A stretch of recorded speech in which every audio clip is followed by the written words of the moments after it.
Hey, what's up, everybody? Welcome back to the Nights of Last Call. The nights of never gonna sleep again. Or at least not on a regular schedule. Thank God. I guess, luckily, I'm going on a cruise next week, so theory my sleep schedule would be completely messed up anyways. So hopefully, by the time I get back from that, I'll be so exhausted and potentially hungover that I will get back to some sort of regular sleep schedule. Roll for Combat wants to know, why am I up? Well, number one, I would always be up at 1:30. Gilmore, it's just been I have been so tired, like crazy tired. And part of the problem is I developed this. I wake up at the same time, basically, regardless of when I go to bed. So when I go to bed at like 4 or 5 in the morning, I still get up at like, I've been getting up at like 10 or 11. So I'm only getting like 4 or 5 hours of sleep. And there used to be a time in my life where, as many of you probably know, who have real responsibilities, a job, a spouse, a partner, children, that type of thing, where you have to live and exist regardless of your own personal feelings. My thing is, I have none of these restrictions. And so when I get up, let's say I wake up at 10. Again, I don't even know the last time I set an alarm clock, really. And I wake up when I wake up, I start my day. And then in this case, tonight, around 4 or 5 o'clock, I was even thinking about maybe getting something to eat for dinner. And I lay down with a book and the dogs, and I fell asleep. And then I slept for like 5 hours, 6 hours. So I slept. My nap was like 6 hours long, 5 hours long. So I woke up at like 10:30 or something. I have melatonin. Like, it's not an issue for me to fall asleep. I don't know. I had a sleep study done. I don't have sleep apnea. So that is not one of the things I have. At least according to the sleep study I did.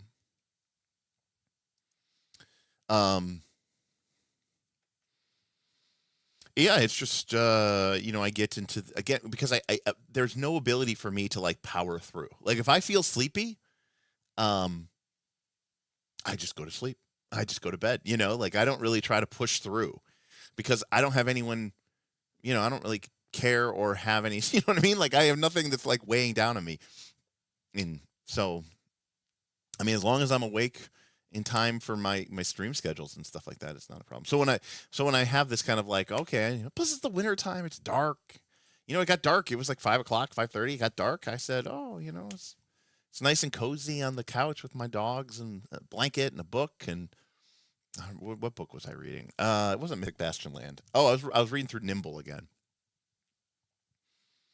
And fell asleep. That's just how it goes. So, Pumpkin over here sleeping 11 hours last night. Hot damn. It's nice. To be clear, I mean, normally, my sleep schedule is like, I go to bed around 2 or 3 in the morning, and then I wake up around, noon or so. So I get like a good, 8 to 9 hours of sleep, and then I start my day, and then, I work at, 6, 7 o'clock at night when I come online and stream with you guys for, 3, 4, 5 hours. And rinse, repeat. But it has been highly disrupted.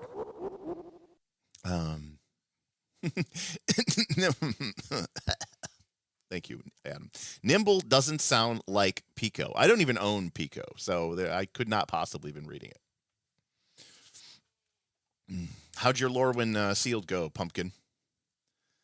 Is there a print copy of that yet? I don't even think there was I didn't even think there was a print copy of that, Adam.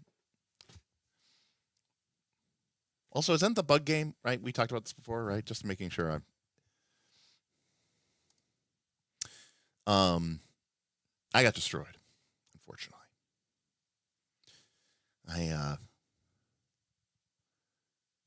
I built a oh, yeah, I went merfolk and I did terrible. All right, cool. Yeah, all right, go. We're on the same we're on the same we're on the same track. I went Merfolk. I thought it was going to be great. I had 2 of the uncommon Merfolk Lord guy. I thought it was going to be sick. And like I guess it's hard to evaluate the cards, and I was probably light on interaction. I mostly just had creatures, and I didn't really have any synergy with like convoking. Not really. But I thought I'm gonna have big dudes, and I just got destroyed. It was crazy. If you're dedicated, you can print and copy. All right. Yeah, well, you and I had the same deck. Right. I had 2 lords, and I had not even close to enough interaction for sure.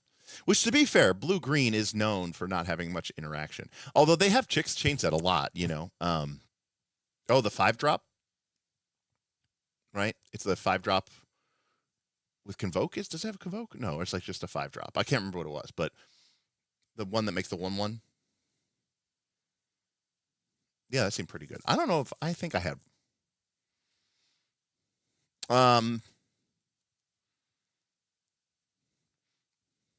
Yeah, 5-drop convoke. Well, blue, no interaction. Yeah, you know. Well, counter spells aren't very good in limited Mecha Mage. Not always. So, you know, blue, and also too, like blue can play tempo, and you can have like a bounce spell. But remember, a bounce spell is negative card equity, right? You're losing a spell, you're down a card, and they put that creature back in their hand. So you're down a card, they're not down a card. So it's a tempo play. And then, you know, the other way that blue sometimes interacts is obviously with like tapping effects, like a claustrophobia type effect, which is fine, except it doesn't actually remove the card from the battlefield. So there's potentially ways to still use and get value out of that creature. So blue traditionally has really bad interaction with permanents once they're in play, right? It's really good at interacting with them on the stack, aka counter magic. But again, counter magic in limited tends to be pretty bad. You're playing a lot of creatures, you're playing to the board, a lot of sorcery speed, a lot of creatures that don't have flash. So being able to just like, you know, have a control deck where you can just say, you know, draw, go, is not really as much of an option in drafts, in limited, in sealed. So yeah.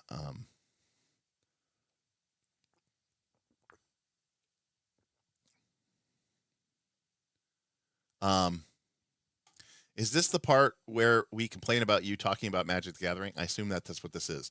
Wait, I don't understand. Are you complaining that I'm talking about Magic, or?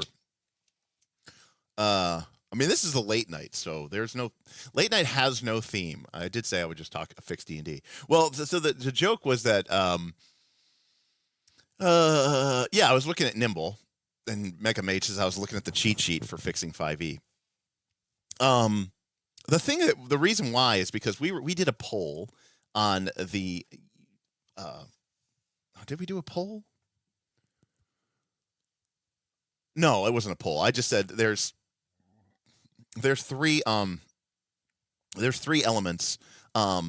There's 3 ways that I could do DTX.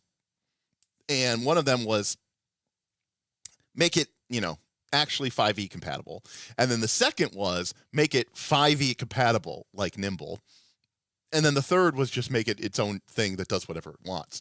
And you know, I was going back and I was looking over Nimble again, and I was just shocked by how radically different it actually is compared to 5e, right? Even down to the fact that it has 4 stats and not 6.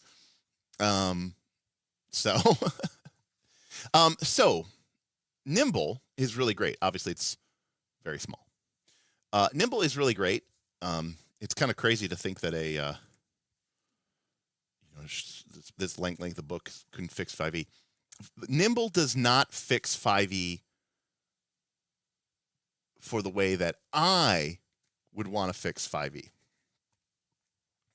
Nimble is a fast, tactical TTRPG. Nimble is trying to fix combat. That's what Nimble is trying to do.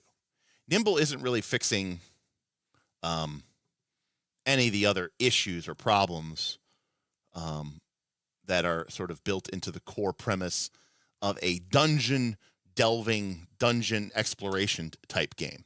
This doesn't do it. So that's when I think about fixing 5e, I'm really talking about fixing what people call the exploration pillar, but not even necessarily the exploration pillar, but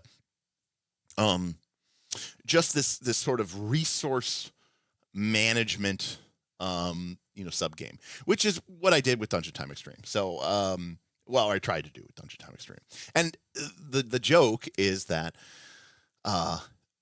we didn't really design the game, right? We were just playing a game and messing around with ideas. But I joke about how I need to make money. And everyone's like, you got to make something for 5th edition. You got to make something 5th edition compatible. And everyone's like, what about DTX? And so we were talking about it, and I was like, how, where is the line between something that is changeable and can still consider 5e compatible and not? And so that's what I was rereading Nimble and trying to get a vibe check. And then I was like, oh yeah, wow. It's 4 stats. Armor works differently, right? It's auto hit. It's a different line of skills. You've got this wound system. Yeah.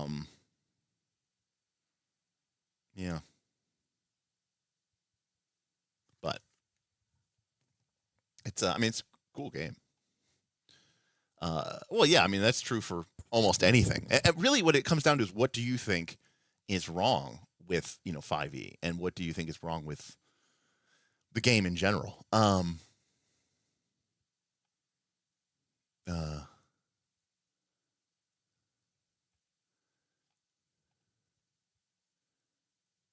So Boyko says, if you want to make a dungeon exploration, you probably need to design it from the ground up. It's interesting that you say that, Boyko, because Dungeons and Dragons, dungeons in the name, and it was based around dungeons, exploring dungeons.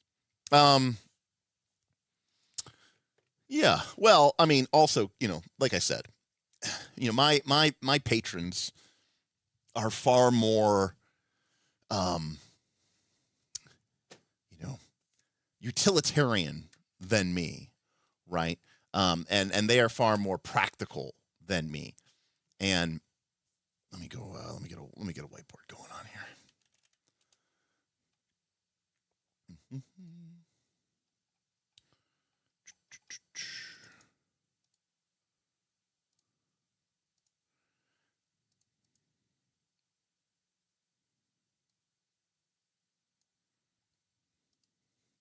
So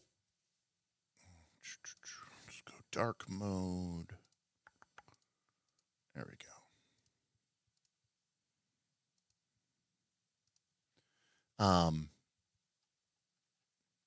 So yeah, what I was trying to say was like, in my personal opinion, the problem with, I would say modern games. Well, okay, fine, Boyko, fine. You want to talk about that? Okay, fine. So why did D&D work for dungeons, and to a certain extent to exploration, which is kind of what you do in a dungeon, right? So this is my premise. Boyko, you don't have to agree with it. You can absolutely disagree with it. We can talk about it. In fact, I promise you all are way better at 5e than me. You've played a lot more 5e than me, which is to say I've played very little. And the 5e that I have played, I played 5e. We played like one actual game, right? That went to like level like 6 or 7, I think, before we kind of got tired of it. This was back in 2014 when the game came out. And then we played Into Darkness, which is Smith's game, where my bard ended up with 500 hit points and doing about 1,000 damage a round. And then we did DTX, and both of these were 5e in name only. So these are only the 3 5e campaigns that I've played. Now, there's a lot. Well, okay, because I want to make sure. One of the things I always try to do on these streams is level set, because I never necessarily understand what people don't know and what we're doing. And again, this is a late night stream, So it's really just us hanging out and talking and shooting the shit and talking with chat. But why was D&D good for dungeons and explorations? Well, the first reason, I believe, is because treasure was used for XP, right? Solving people's problems didn't matter. Killing monsters didn't really matter. You got a little bit of experience points, but not much. It was a really we've talked about it before. If you were just killing orcs, if you were a level 1 party and you were killing orcs, you got like 15 XP per orc divided by 4 people. So we'll say you have a 5-person party. You were getting 3 XP per orc if you had a 5-person party. A fighter needed 2,000 experience points to level. So you would quite literally need to kill 666 orcs in order to level up. It was, quite frankly, completely an intractable problem. So you needed treasure. And where was treasure found? Treasure was, and by the way, it wasn't money. It's a common misperception. It wasn't money. It was treasure. Treasure meant coins, gems, jewels. It meant, fine goods. It meant pieces of art. It meant, treasure. So treasure for XP was absolutely critical, because what this meant is that your goal, right, was to figure out a way, okay, to maximize treasure while minimizing danger. Right? Maximize treasure, minimize danger. And to do that, your characters had to have an approach to dealing with their environment that made sense and was logical. Going and exploring and dealing and using your character's resources in order to deal with dangerous things wasn't very productive. Yes, this was a check plus. Dealing with something dangerous and still getting a bunch of treasure was still okay, and treasure good. But in a game where, 0 HP was death, where you didn't have the kind of extensive plot armor that you have now with, wizards have armor class now and D6 or something, hit points, D8 hit points, and all this other stuff. So, danger was legitimately dangerous because, your hit points were a lot lower and death was a lot more common. And so you really wanted to avoid danger as much as you could. Remember, you didn't really get anything beneficial from that danger. You might get a couple extra XPs, but I'm telling you, the juice was not worth the squeeze. So this quadrant was the best quadrant. This quadrant was okay. I'll even say it was a check minus, honestly. It was good, but it was bad. And then in terms of no treasure or low treasure, I mean, these were... This is X minus, minus, minus, minus. These were just basically not even options. If you spent the entire session, exploring around and not finding any treasure, it was basically a worthless session. You didn't really get a lot of experience points.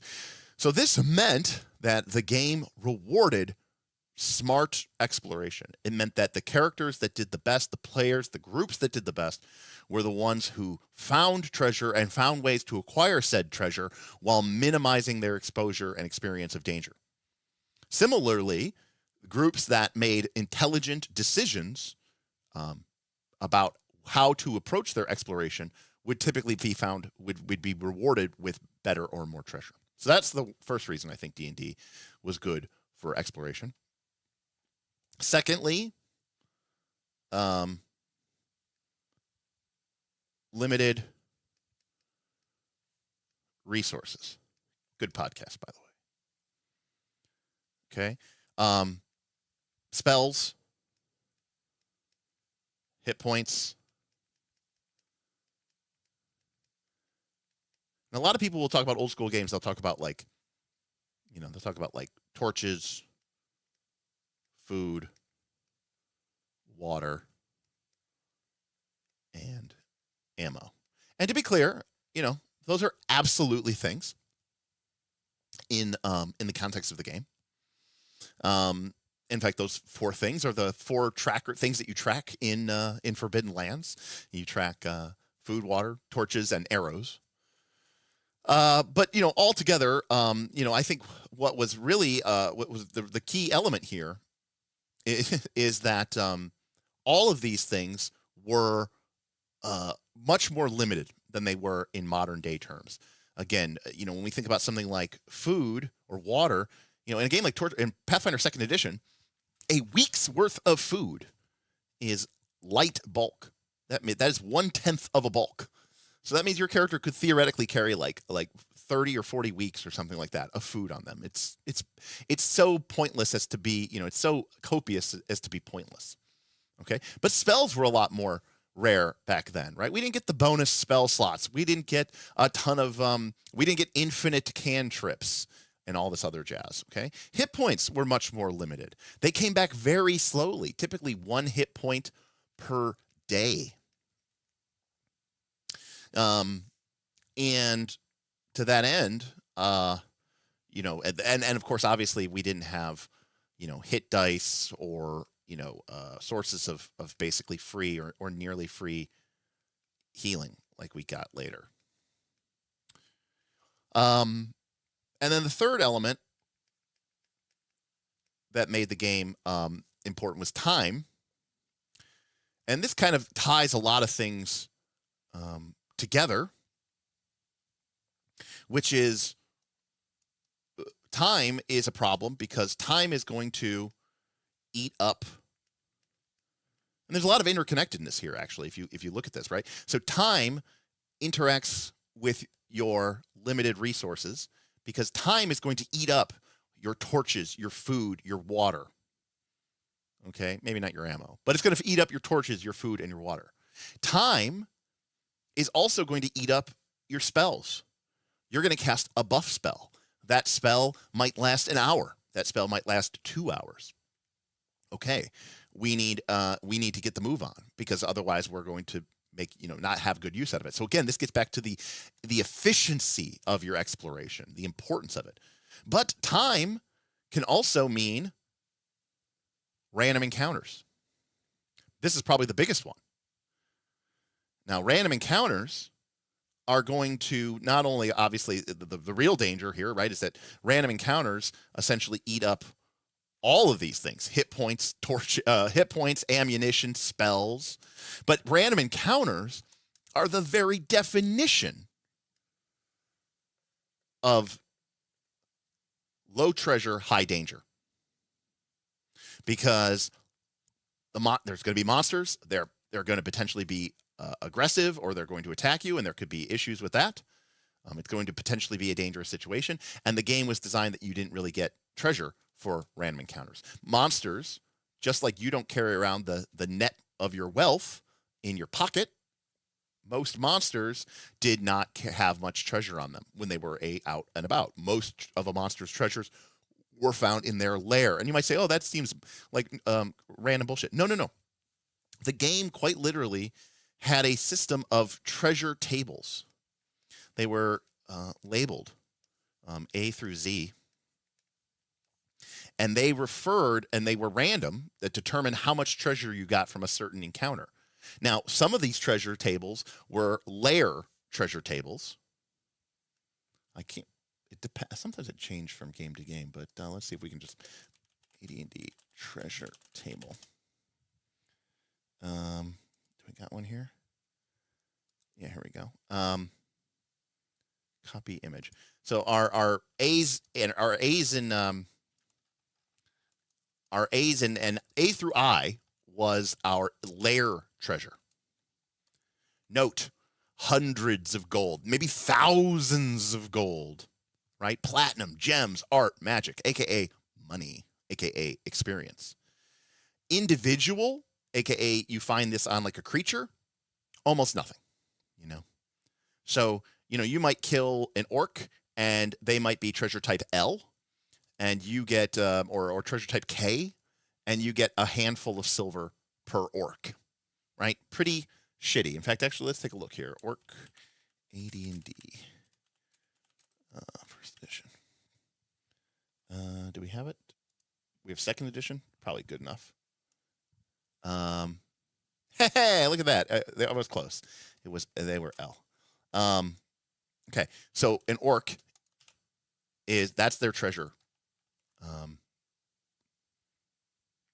Right? There you go. So the treasure type of L meant that every orc you killed would generate randomly 1d6 electrum pieces. That's it. Not not much at all. And so you're only getting maybe the equivalent of a handful of silver per orc kill. Now, in parentheses, that's what a orc lair would have. Okay, so an orc lair would have CO, Q times 10, and S. Okay, well, O is not bad. I mean, it's got some silver. Q is potentially some gems. You get 10 of those, so 10d4. And S, which is potentially some potions. Not great, but you get that C. And look what you get on C. You get thousands and thousands of copper, thousands and thousands of silver, hundreds of electrum, potentially some platinum, and a reasonable chance for some gems, maybe some precious pieces of art, and very rarely are you going to get magic items. Seems very appropriate. Remember, these are quote unquote just orcs. But you can see that if you killed a bunch of individual orcs, you were going to get close to next to nothing. If you killed those same orcs and you killed them quote unquote in a lair, or were able to raid their lair, you were going to get a lot more treasure. Getting a lot more treasure meant you were going to get a lot more experience points, and thus the game proceeded and continued. I should also point out that when you talk about limited resources, right, treasure took up space. So one of your limited resources was encumbrance. And making decisions about what to carry and what not to carry were important. We talked about this in BXD&D, which begat BXD&D, which begat Labyrinth Lord, which begat OSE, which begat Dolmenwood. The weights of everything were given in coins because it was just easier that way, because most of the time, the thing that you were gaining and losing and shifting and changing and swapping all around was coins, because the treasure was only worth experience points if you could carry it out of the dungeon back to civilization. So again, all these things add up to a game that I think had the right systems and reward patterns in place to reward this kind of play pattern of game. And now, does this mean it was perfect? No, it was kind of gritty and kind of murder hobo coded. I mean, I would actually say it wasn't murder hobo. You know what? Actually, I take that back. A lot of people call D&D characters murder hobos, and then I think it's completely wrong. In fact, I think that a lot of our preconceptions about the way original D&D were played was because people either weren't playing right, or they were cheating, or the GMs were fudging back in the day, even back in the day, because combat was very dangerous, and but original D&D did not reward combat. In fact, it punished it. So getting engaged in combat was not a good thing. So you shouldn't have been a murder hobo. If anything, you should have been more of a thief.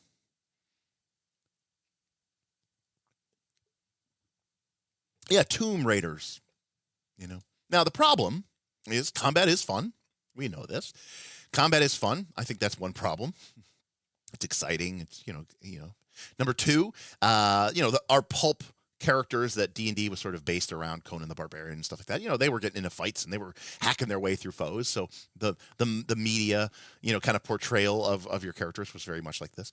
Third, video games came into existence, and video games definitely did not use this system of rewarding treasure for, awarding experience points for treasure and all this other garbage. And so video games just gave you experience points for killing monsters. And that, that started in the 80s with, like the Gold Box series. And then it's, continued into the 90s with, games like Baldur's Gate and Icewind Dale and Diablo and then MMOs like EverQuest. And so like we've had 30 years of just being like, oh yeah, the way you level up is, you kill monsters or you complete quests, which is fine. But it was not. So when people talk about D&D, it's like, yeah, well, D&D was not that. The idea that you would avoid combat was kind of crazy talk, right? So much to the fact that, nowadays, one of the core design ethoses, it's certainly the case in like Pathfinder 2, is that all the characters have to be good at combat because it's such an important part of the game. And we spend so much of the game in that combat phase. So, yeah, I think D&D in its original form, I don't think it was perfect, but I do think it did work, pretty well. And it goes without saying that when you look at 5th edition, now it depends what you want 5th edition to do. This is, I think, 5th edition's problem, is it has this identity crisis. If you want 5th edition to be a kind of lean, action-packed, kind of like I don't know, like a God of War type game, like an action-packed. I guess they call them action RPGs nowadays, but whatever. It's pretty bad at that. It's got fucking rules for encumbrance and crowbars and chalk and technically torches and light radiuses and all this stuff. And you're like, why is this stuff in the game? But for the most part, you get a lot of cool. The classes are like action surge, and I didn't play a lot of 5e. I did not play a lot of 5e, but I mean, some of the stuff was really cool. I mean, I've played a lot of barbarians. I've never played barbarians, but I've GM'd a lot of barbarians over the years. And the 5e barbarian, the first time I saw a 5e barbarian rage, this, I guess it was like level 2, but they rage, they took half damage from all of these attacks. That felt fucking awesome. And they got the reckless attack, and it's like, yeah, hit me, I don't care, I'm taking half damage, let's go. 8, 4, 10, 5, 20, I only take 10. That's a really cool visceral feeling. And being able to roll with advantage on basically all of your attacks, it's pretty cool. And then same thing with like a fighter, you go action surge, and it's like, Dynasty Warriors Muso mode, and you're just like, you're like, oh, I make 2 or 3 attacks, and I get to do that twice, so I'm making 6 attacks, and I'm just, that's cool. But that is a very different game than crowbar and chalk. You know what I mean? It's a very different game than crowbar and chalk. I mean, I'm not thinking about prior versions of 4E or 3E. I'm just looking just at 5th edition. So 5th edition has this. It has one set of rules that are, in theory, there to support a dungeon exploration-based game, but on the other hand, none of the other mechanics in the game support that. So they're either vestigial or vegetable. They're either vestigial at worst. I'm sorry. They're either vestigial at best, or they're actually problematic at worst. And so when you go back to what I think are sort of the core crunches, elements of what makes this game work for an exploration game, you can see that treasure equals XP is not a thing in 5e, obviously. So womp, womp, womp, womp, womp. Spells are nearly infinite. And for a lot of the reasons, remember, one of the reasons spells is a limited resource is because, number one, you had very few of them. Remember, even a first level cleric in D&D didn't get spells. So like at level 2, you got 1 spell. But also, remember that spells didn't have infinite cantrips. And then even with the spells themselves, a lot of the spells that you think are cantrips used to be like level 1 and level 2 spells. Spells like light, create water, spells that we just take for granted as being like, we can just use these things at will. Those were level 1 spells. So like if you wanted your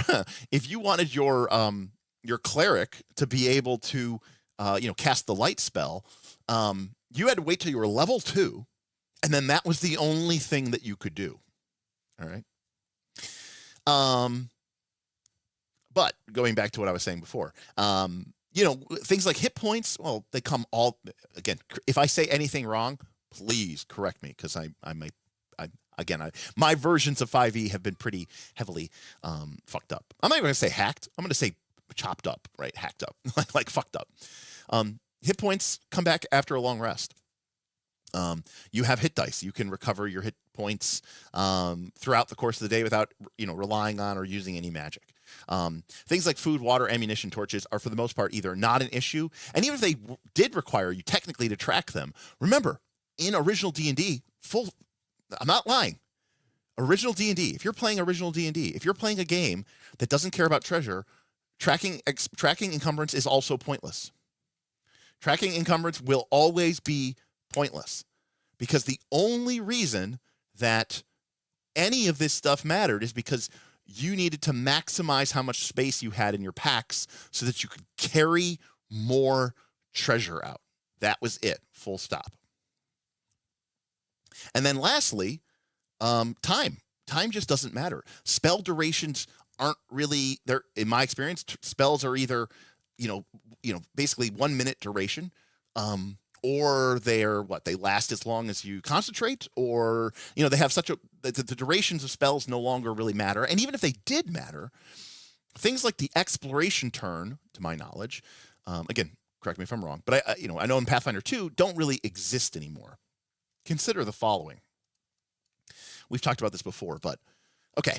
And we got a grid here, right? So this is a 10-foot square. Okay. So you have oh, nice. Okay. So we have a roughly 30 by 30 room with a door that is locked. And then we have maybe I don't know, what is that roughly? Like about an 80-foot corridor. And then we have another door that is not locked, okay? So locked, 30 by 30, 80-foot, unlocked. Okay. Correct me if I'm wrong here, but in Dungeons & Dragons, 5th edition, the party, I guess this room needs an entryway. Okay, so the party comes in. The party comes into this room. It's an ancient shrine, and there's 4 statues, one in each of the corners, and there's a bunch of alcoves, almost like inset bookshelves made of stone, set around the perimeter of the room, filled with strange reliquaries, ancient urns and censers, filling brick, kind of this almost religious bric-a-brac. And then before each of the statues is a small table or plinth upon which what appears like people have maybe placed burning incense or sacrificial, things to be left in honor of that bit. Okay. In 5th edition or in Pathfinder 2, the party says, okay, well, we're going to search the room. And, you're going to use something like a passive perception check, or in 5e or in passive perception check, or in 5e or Pathfinder 2. You have a bunch of people in the party. Presumably, this search is nearly instantaneous. Maybe at most the GM says it takes a minute or 2 to look around the room, right? And then you make that skill check. Okay, done. Then we come to the locked door, and the party wants to proceed. So the rogue picks the lock. And in Pathfinder 2, picking lock is a 2-action activity. Maybe this lock requires 3 picks to be successful. So you might spend somewhere between 18 to 30 seconds picking this lock. That's fair enough. Okay, so the door opens, and beyond is a 10-foot wide corridor that stretches 80 feet out in front of you. Now remember, your torch only gives you maybe about 10 or 20 feet, or 15 to 20 feet of vision. And then beyond that, maybe some dim light. So all you really see is a flickering torch or flicking corridor that goes off into the distance. So you begin making your way down this corridor. Now, in Pathfinder 2 or maybe in 5th edition, speeds are typically somewhere like around 30 to 25 feet per round. Now, obviously, in combat, you can move faster because you're kind of racing, but your normal walking pace is about 30 to 25 feet. So this will roughly take 3 rounds, or about 18 seconds, to traverse this hallway. And then when we get to the end of the hallway, there is an unlocked door. But again, this time the thief is going to find traps. It's not locked. They're a little suspicious. They're going to find traps. And again, that's either going to be sort of instantaneous because of a perception check. Maybe it's 6 seconds if you want to take the action to specifically search it. And at most, maybe the GM says it's a minute. So to navigate this entire stretch of area in, say, 5e or Pathfinder 2nd edition, we've got instantaneous plus 30 seconds plus 18 seconds plus 6 seconds. So let's be fair and say that this whole thing takes 1 to 2 minutes. Right? And I'm kind of rounding up. Like I'm talking about in-game time. Now, of course, at the table, this could potentially have taken 5 minutes, 10 minutes, who knows? But in the actual game time, right, your spells experienced 1 to 2 minutes of duration passing. Your torches experienced 1 to 2 minutes of time passing. So let's take a look instead at BXD&D, the thing that OSE is based off of. Okay, so in OSE, if the party moved into that shrine room and they began exploring it, looking at the nooks and crannies, getting a feel for the layout of the room, having the GM describe some of the effects to them. Well, in that case, using our 10-minute turn structure, a common time frame for that is going to be somewhere around. Let me go down here. It's going to be somewhere around 10 to 20 minutes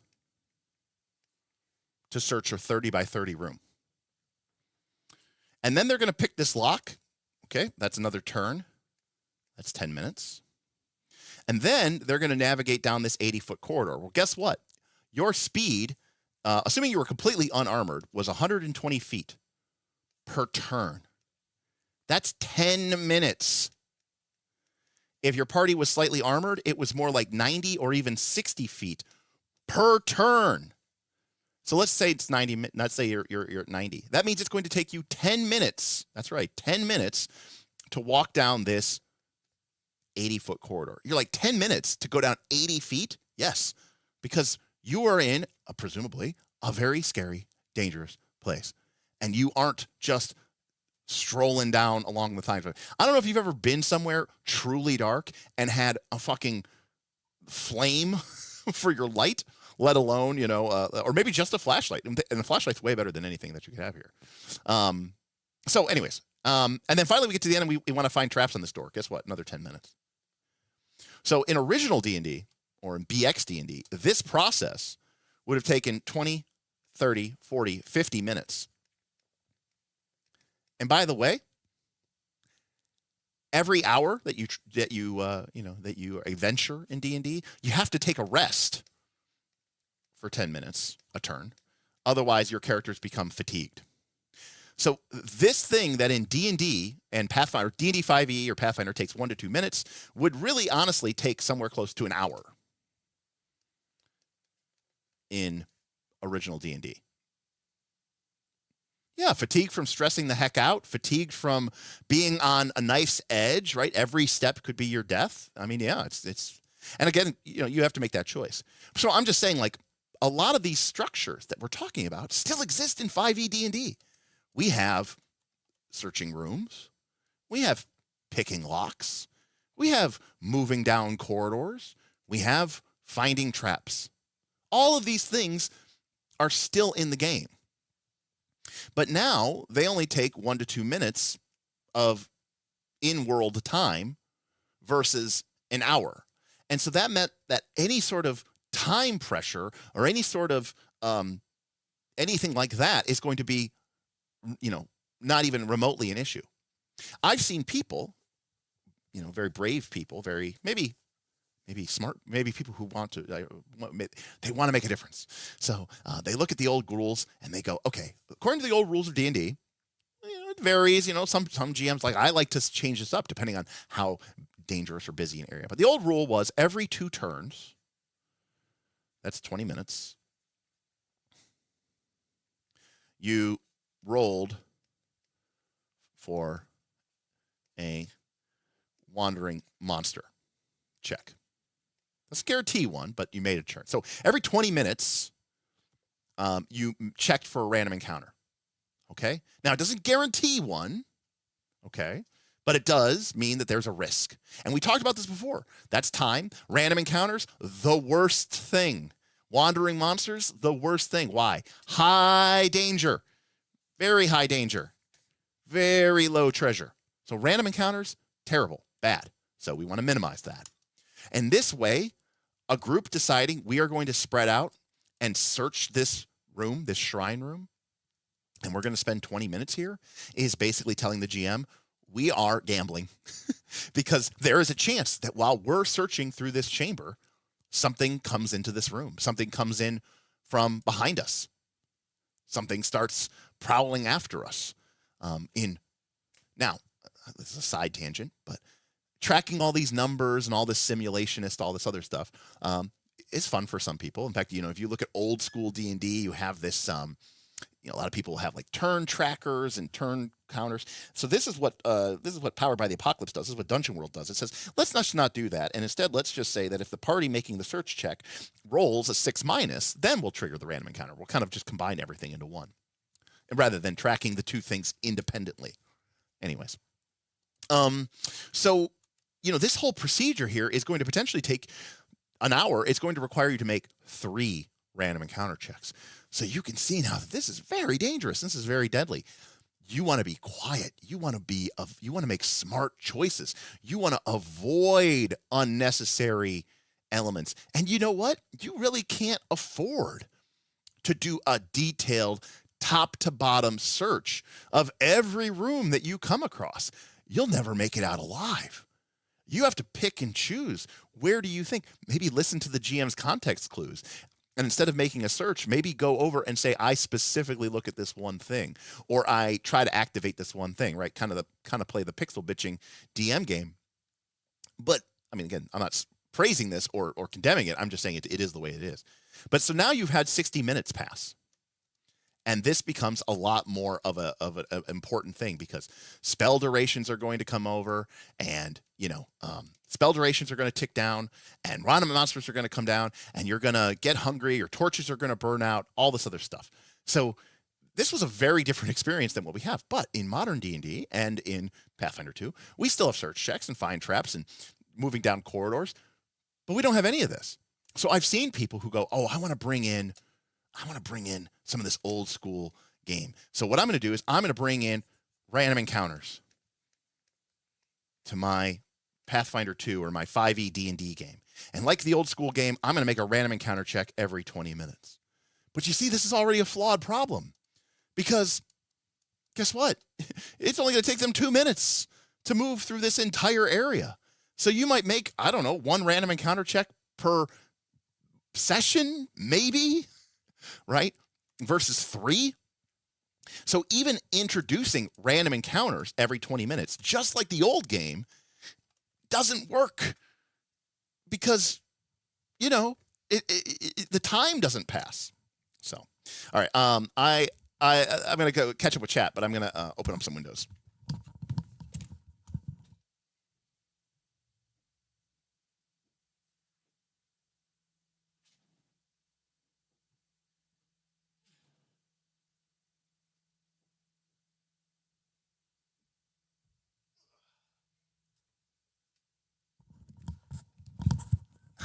I do like my fresh air. Well, you got it's a big computer. It's running. I got lights going. It does have to get a little bit, interesting in here. So there's a lot of stuff here. I don't know what people were saying. Let's see here.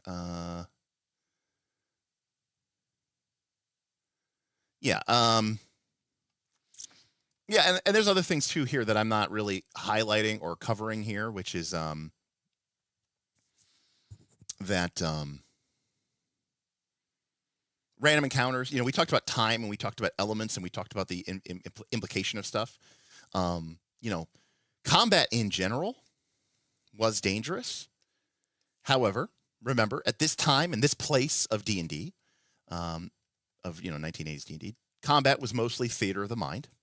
That makes. Now, I know a lot of people have problems with it, and they say, I can't possibly understand what's going on, which is true. But there's also something to be said about there wasn't a whole lot to track, and there wasn't a whole lot to figure out. There was no flanking. There was no complicated action turn. You didn't have a whole lot of abilities that you could really do.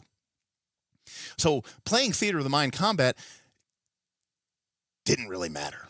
In fact, I would say that combat wasn't particularly tactical. Really, not really. Your character's abilities and options were fairly limited. We nowadays, I mean, yeah, sure, rulings over rules, anything goes, make something up, whatever. But you know what? For the most part, you were just making attack rolls and just lowering hit points. But it was over really fast. It only maybe took, 5 minutes, 10 minutes of game time at the table. And it was the stakes were very high because, rightfully so, of course you'd get bored in a Pathfinder 2 or 5e combat. You're going to win, and you know that the consequences don't really matter, because even if your character wins, or as long as your character doesn't die, which it seems very unlikely, so what? You lost a bunch of hit points. You'll just heal them back. Or you're only doing 1 or 2 fights today, so you'll just long rest and you'll get all your hit points back. Right? Or it's Pathfinder 2, and you're going to spend a couple 10-minute turns that don't really matter, and get all your hit points back. So there's no real, threat for that. So combat was Theater of Mind, but you also had the reaction roll, and you also had morale. So, combat itself, an encounter, doesn't necessarily mean combat. It could go a lot of different ways. It was fairly common that you might have an encounter with a creature or a group of creatures. Now, them coming in and being like, hey, we want to be your best friends, pretty rare. But generally speaking, between reaction and morale, I think creatures behaved more realistically than they do now. Now, of course, the reason is, guess what? When monsters show up and they don't want to attack you, they want to be your friend, or they want to help, they want to ally with you. And then when you're fighting them and then they run away, guess what? Modern audiences think that's annoying. They think that's boring. Imagine sitting down, you're going to go play God of War, whatever, your Kratos with your spinning axe blades or whatever the fuck he wields. And then you start going into combat. And every time you go into combat, all your enemies that you were about to rip apart and do a 48 multi-hit combo, they all run away. And you're like, well, that's not cool. I wanted to do the 48 hit multi-combo. I wanted to action surge and go on, full Muso mode. Or imagine if, every time Kratos, shows up, he's like, "Brah!" And then, the creatures he's about to, fight with they're like, what are you doing here? Such strong strength. Perhaps you could help us with the problems we're having. Everyone's going to be like, oh, fuck, I just want to kill these monsters. For the love of God, let me just kill these monsters. Believe it or not, I think people want to just have endless fights, which again is why I think this game is so smart and good. This game says, hey, that thing that you guys all really, really like to do? Well, let's do it. And let's do it often. And let's do it quick. And let's get through it and make it really fun and tactical and choice. So combat itself was, Theater of the Mind. You had reactions. You had morale. Long story short, it was short. Because I'm not going to lie to you. If I was doing random encounters in a game like D&D 5e, or in a game like D&D 4th edition, or in a game like Pathfinder 2nd edition, I would shoot myself. Because I'm getting into a combat that doesn't matter. It's going to take forever. There's essentially no risk to my character. And we're going to have to fight to the bitter end. That's terrible. That sounds horrible. That sounds absolutely incredibly horrible. So, the whole structure of the game is fundamentally, what I would say is flawed in that way. So, this is all, by the way, because somebody said, can D&D even do exploration? And I think the answer is yes, it can. So I'm sorry if I missed chat here. Let's see here. Zenva, I forgot. See here. Pumpkin says we need a whole stream of old school to modern play pattern examples. Isn't the only if you're ignoring the narrativistic aspect of playing a role-playing game. Sure, the physical game mechanics actually take the amount of time, but that's not what happens. I'm not sure that I know what that means. Well,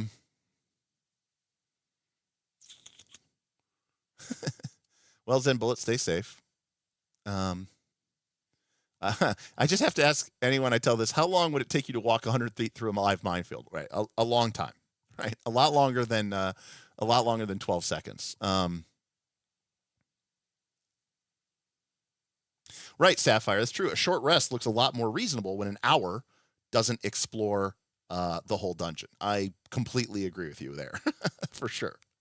Yeah, because I mean, we've talked about, you know, PF2 modules like Abomination Vaults, which is a mega dungeon, and at the speed of exploration, you know, there was a mode. Some patrons here, we joked about creating a new Pathfinder 2 mode where the objective was to do an entire adventure in under 10 minutes. And everyone was like, yeah, I think it's very possible. I think you could literally do an entire adventure in under 10 minutes. Yeah. Hell, most of the time in my experience, it's just as long as it takes you to move your token around your VTT of choice with dynamic lighting guiding your path the whole time. Another reason I absolutely hate that in VTTs, by the way. So,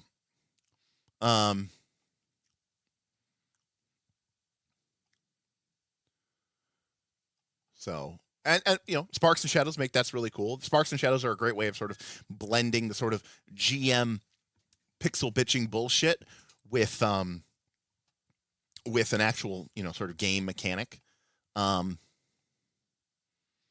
There's got to be a way to cause attrition without doing random encounter tables. Sure, traps. Well, Mateo, you know, it's funny that you mentioned that because Torchbearer does that, and Torchbearer does this through what is called the grind. And of course, a lot of people really don't like the grind. But the idea in Torchbearer is, in Torchbearer, the game doesn't really have hit points, right? In Torchbearer, you have conditions. You have hunger. You have hungry, thirsty. It's one condition. You have angry. You have afraid. You have exhausted, sick, injured, dead. And in Torchbearer, when you take damage or if something happens to you, the GM might give you a condition, right? But in Torchbearer, every 4 turns, you get a new condition. And if you heal that condition, then after another 4 turns, you get that condition again. But if after 4 turns you have that condition, then you get the next condition. And the order actually goes hungry and thirsty, then it goes exhausted, then it goes angry, then it goes injured, then sick, and lastly, afraid. And if your character is all of those things and 4 turns pass, your character drops dead, just like in the middle of the dungeon. So you literally get it's called the grind. It's literally called the grind in Torchbearer. Now, some people don't like it, but and rightfully so. You're like, what do you mean? I just dropped dead? But I will say it is very, very good at motivating you and very, very good at causing attrition without relying on random encounter tables. This is a great question. Okay, if TTRPGs are about telling stories, what in the hell kind of story was old school D&D? I've never read a book or watched a movie like that where every 20 minutes is searching for treasure. Fermi, you are 100% correct. You are absolutely correct. It was completely its own thing. And I think very early on, well, not very early on, but right, but as soon as we got to like the late 80s, and then, you know, Tracy Hickman created, you know, his series of modules, including, you know, Dragonlance. And suddenly D&D was more about, you know, more than it had ever been about, you know, heroic adventures and, you know, all this other stuff. That was great, except the D&D game system didn't change. You know, in my opinion, there's only one version of D&D that the modern audience should probably be playing, and that's 4th edition D&D. Except the D&D 4th edition combats do take a long time, relatively speaking. So if you want something that is action-y and adventure focused with, you know, heroics and doing quests, but also light, you know, the combat is fast and you know, and nimble, you're kind of shit out of luck if you're looking at just D&D to that way.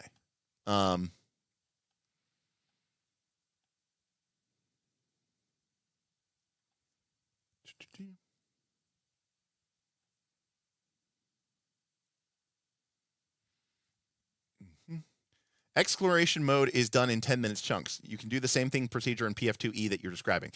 Sort of, Lugs. The issue is, do you know how far you can move in 10 minutes in Pathfinder 2nd Edition? The answer is hundreds of feet. Hundreds and hundreds of feet. The other issue, Lugs, is there's no cost for time passing in Pathfinder 2nd Edition. So it doesn't really matter how long time passes.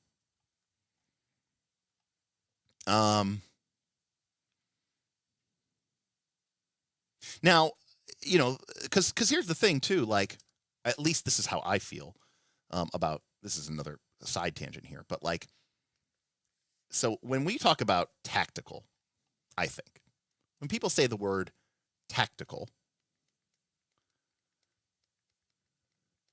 what I really think they mean is, making choices that matter, right? That's what they mean when they say tactical. And I'm actually gonna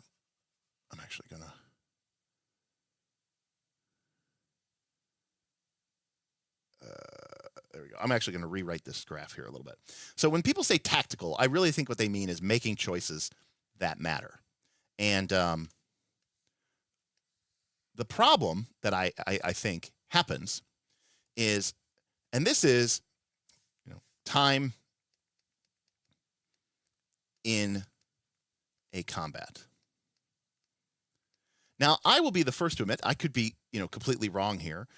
But if the time in the combat is short, like if our combat, I'm talking about the whole combat, if the whole combat is less than 10 minutes long, I'm okay if the combat isn't really that tactical, right? It's over. It's over and done with. It's not that big of a deal. We roll some dice and then that's it. We move on, right? And to be clear, in our old school D&D, combats were even shorter than you think they are, because there were no feats and anything like that. But remember too, monsters would run away. So not every monster, of course, but a lot of times monsters would run away. You only had to kill like 1 or 2 or 3 goblins, or maybe once the leader of the goblins was dead or something like that, then all of a sudden, boom, everybody ran away. Oh, what happened to my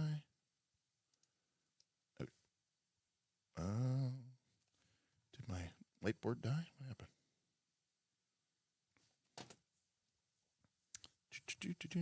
Okay, there we go. Sorry. So I'm okay with I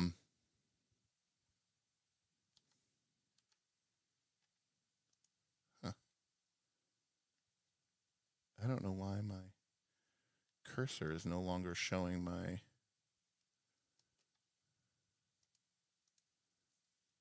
there we go. Okay, wow, that was weird. So I'm okay with my my fight being pretty small. Now here's the problem. As people go, okay, but I want my game to be more tactical. Okay, I want there to be more choices to make. So when you start making more choices, and you might start making more choices that matter, and I should actually say it's kind of a catch-22 problem, because you say, okay, well, my combats aren't short. My combats are medium. My combats are 20 to 30 minutes long. So if my combat is going to be 20 to 30 minutes long, then I want it to be more tactical. But there's a problem. You see what the problem is? The problem is that when you make your game more tactical,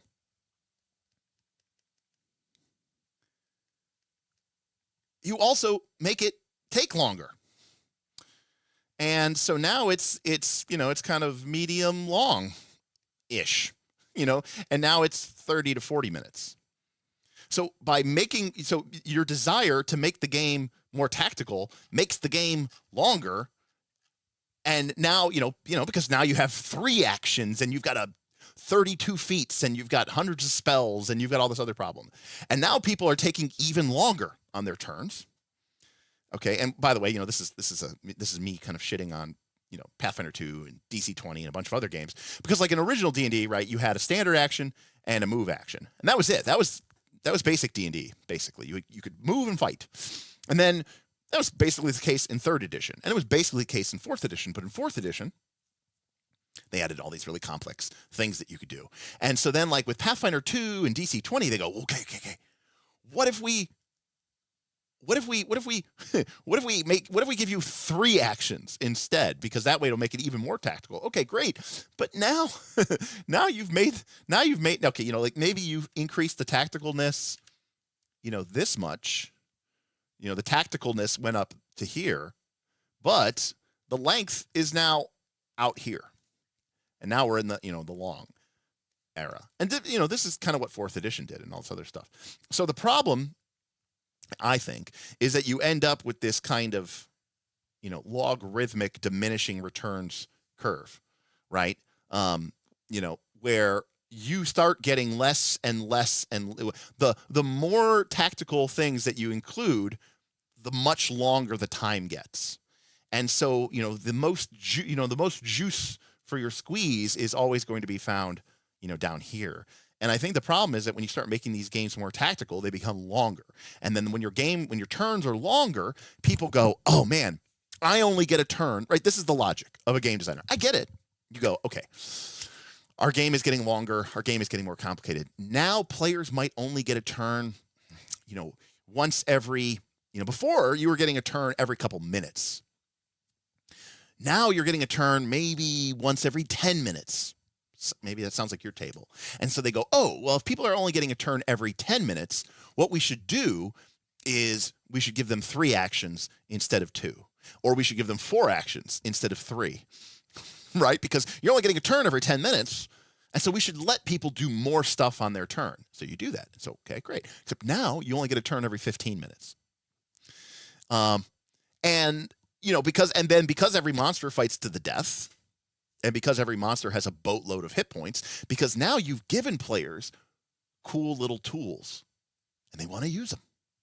4th edition was predicated on having, I'm not even kidding you, hit point bloat at the higher tiers of play. Because by the time you got to higher level, players had a lot of cool abilities.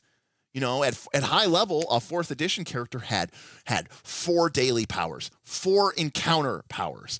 You had like 7 to 9 or something utility powers. You had 3 at-will powers. And by God, and you had your magical items, which also had powers. Well, you got to let them use it. And there's no way that your character is going to be able to use 4 dailies, 4 encounter powers, all your utility powers, if your combats are only 3, if your combats are only 3 rounds long. So as you got higher level, the combats had to stretch out. And now suddenly combats had to be 4 or 5 or 6 rounds long, because you needed to give people a chance to be able to use all their cool powers. People would be disappointed if before they even got to use their cool thing, the fight was over. And it sounds counterintuitive, but back in the day, when combat sucked, and let's be clear, it did suck. Not only was it not like good for you, because you could die and you didn't get anything for it, but the combat mechanics were terrible. You just swung your sword and did damage. It was really boring. And so when the fight only lasted 2 rounds and then all the monsters were running away or dead, you were like, cool. That is the best outcome. I didn't want to spend time in that stupid combat anyways. But that is so foreign to the modern mindset, which is where people look forward, to the fights, where people want to be in, these, big, awesome, combat encounters. I mean, Draw Steel is basically predicated around that. And I don't have the kind of Draw Steel experience that many people have, but considering there's this sort of heroic resource point churn, I would assume that the game probably works better when you have more rounds of combat in a combat, because that way you have more time to let the heroic resource build up, use it, some of it, let it rebuild up again, use it again, etc., etc., etc. I could be wrong, But there you go, 4 to 8 rounds. Now, just because something is long doesn't mean it's bad. No one complains. I mean, well, I'm sure there's people out there who complains, but there's no one who complains about the Lord of the Rings extended editions being like 3.5 hours. Give me more. If there was a 5-hour version of Fellowship of the Ring, I would watch that, because fuck yeah, of course it is. So if something is really fun and engaging, then great. Who cares if it takes an hour or 2 hours? But this is what I was getting at before. Well, you only have so many hours in the session, people. And if you're spending 2 to 3 hours making really cool, awesome tactical choices and having a lot of fun doing that, it doesn't leave a lot of time for any of these other elements, these other exploration elements. So it's not a question of, it's just a question of prioritization. It's just a question of, look, we have 4 hours to play. There used to be an old article called 200 Minutes and a Bonus Encounter. And it was written by Andy Collins.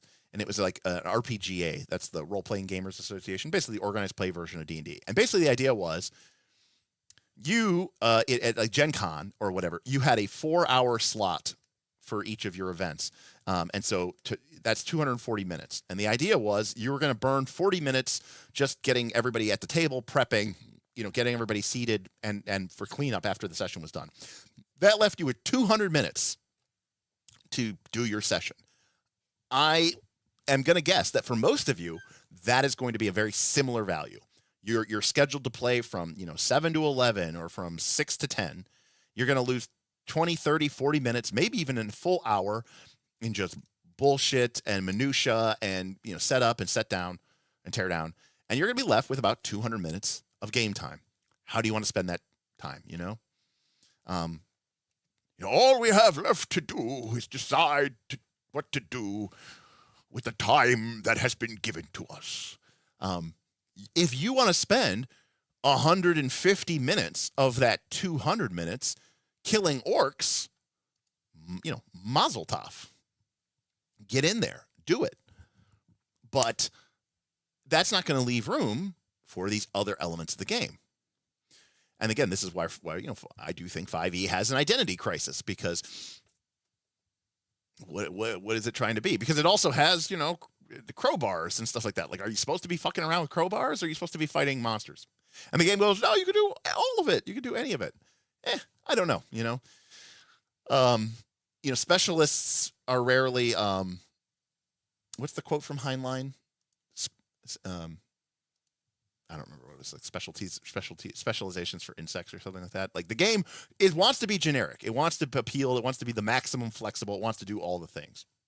Respect. I just don't know that any game can.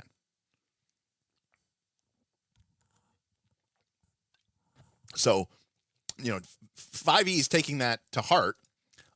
I just don't know that they succeeded. That's all. And I just don't wonder. I wonder if it's, a problem.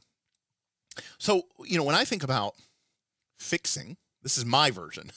How would I fix 5e? Well, I would fix 5e in a kind of a very different way than Evan did with Nimble. My version of 5e is, how do you make 5e into a Dungeons and Dragons game? How do you make 5e into a dungeon game? Or, that where you want to explore things and you also want to have this idea of attrition. However, this is the key. This is the problem. So, for me, when I think about D&D 5e, and by the way, this is where I wanted to, what I wanted to do with DTX is I didn't want to play D&D 5e. When I ran this campaign, I was like, for my players, I wanted to create a dungeon crawling game. I was inspired by some other games like Torchbearer and Five Torches Deep and a bunch of other stuff. And I wanted to make my kind of own dungeon crawling game, just throwing some stuff together. And I was going to do that. And I cobbled together some rules. And then we sat down to play, or we were sitting down to do like session 0. And Smith, my buddy, who I love dearly, was basically like, oh, I thought we were just going to play 5e. He's like, it'd be kind of fun to play 5e again. I was really looking at, like, it'd be cool to be a Dwarven fighter cleric. And he's like, I really like, I really just want to play around with that. And I was like, all right, we can make that work. And we kind of just ended up smushing everything together. And, we kind of, pulled some stuff out of our ass. And so at the end of the day, this was my attempt to try to create a 5e game that was dungeon crawling. However, there's a problem.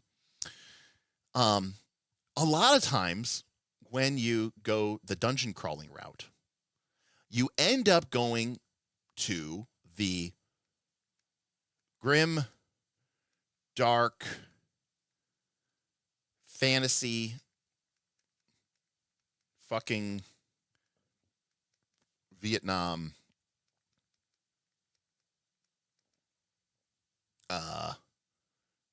grind fest funnel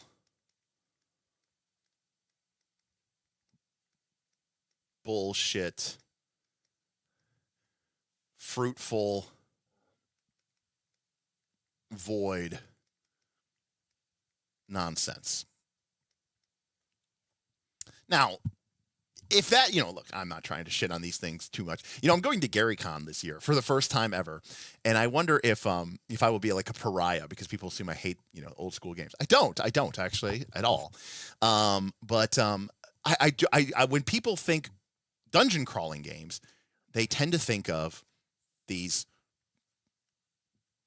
rules over rulings. I'm sorry, that's not right. Rulings over rules.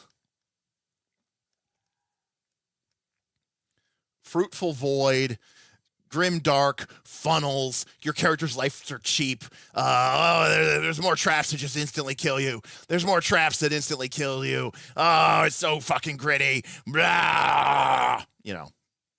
Funnel, DCC, all this stuff. And I don't want that. I mean, that is a thing. It exists. People have already done it. Go play one of those games. I think those games are great. So what I'm interested in is, Lugs, if we're talking about back in the day, I actually agree with you. I think that some people did, but I think that the modern day view of what old school gaming is I think kind of fundamentally flawed. Okay. Happy Sunshine OSR game, Dungeon Frolic. Dungeon Frolic is actually probably closer to it. What I want from a dungeon crawling game is I want an action dungeon crawler. That's what I want. I don't know what that means exactly, but I know what it feels, I want it to feel more I want it to feel more Indiana Jones. I want it to feel more, exactly. Like, what is action to me? Action to me means your characters aren't these horribly, unimportant, worthless characters. It's a more cinematic dungeon crawler. I would say pulpy to a certain extent. I would even, I don't want to give the wrong impression, but I would even say it's a bit like kind of like original Diablo, right? Before Diablo became Diablo, someone was saying about Flanderization. It's like Diablo became kind of Flanderized of itself, right? I think, right? Each version of Diablo was just like if somebody took the prior version of Diablo and said like, turn it up to, how do we make this more of a, if you look back at original Diablo, it is positively tame by comparison. Whereas if you look at like Diablo 4, it's like, it looks like a character's like a Goku exploding 20 suns and, there's 700 monsters on the, table and whatever like that. I'm talking about like old school Diablo, and I'm even specifically maybe some of the lower level, but a certain extent Diablo, you were exploring this dangerous place, but your character was, capable and you were fighting things. It wasn't like, because one of the things that I realize or I recognize is in a true dungeon crawler, like original school D&D, you should absolutely, at any cost, avoid combat. It's just not worth it. And a lot of people in the OSR, in this realm of the game, they will use this term, and it will be called, they'll say that they'll use this term. They'll say combat is a failure state. That's what they'll say. And I'm sure Tundalus is asleep, but Tundalus thinks that this is now it is. I spent the first hour of this talking about why that is absolutely true, because combat is very dangerous and doesn't necessarily give you any experience points or rewards. So combat is a failure state. But here's the problem. This is what this fails to take into account. You guys know what it fails to take into account? Combat is fun, man. That's the problem. So, combat's fun, and it's exciting, and it's cool to have characters that are good at combat. So I want to create a dungeon crawler that also has rules for combat, but those rules for combat cannot exist. Where are we at here? Those rules for combat cannot exist right out here. So they need to exist, more in this region. Because if the rules are too complex, then the game slows down. If the game slows down, then you're spending more time in combat, and that's where you're going to spend your time. And as a result of that, you lose the ability to do this other stuff. Additionally, to a certain extent, I think, I could be wrong here, the more time you spend in combat and the more tactical you make it, which means that the choices you're making matter, the more important it is, I think, that combat is fair or balanced or, something like along those lines. Because you want to be able to have the choices that you make actually matter. And so as you're putting in more and more time for it, into that element, you're sort of forcing the game to become more and more and more on rails, which is sort of the opposite of exploration-based games. Because one of the key things that I really, really like, and I've talked about this chart before, but I think one of the key misperceptions, now I do think it is true at low level. I think it's true at low level, but I even think original D&D is problematic. So let me preface this by saying something here. If we look at a kobold, I've run a lot of BX D&D over the years, and I've run a lot of B2 Keep on the Borderlands. No, I think Trespasser is far too complex for me for a dungeon crawling game. It's 4th edition. It's got powers. It's got a grid. It's got all that stuff. It's a great game. It's absolutely incredible game. But I still think that the combat is far too complex for me. And takes up too much time. Like, I remember I ran Bob and some of my group through B2, Keep on the Borderlands. And at the end of the session, we played for like 3-4 hours. And Bob was like, holy shit. And he's like, what? He's like, I think we did 9 combats today. He's like, I think we did 9 combats. And he's like, and I think we explored like 20 something rooms. And he was like, I don't know that he's like, I feel like I did a month's worth of playing in tonight's session. And like each of them was distinct and I could remember each of them. He's like, it was awesome. It was crazy. How long are Fabulous Ultimate Combats? Not as short as I would like them to be. I'm finding them to be somewhere in the 20 to 40 minute range.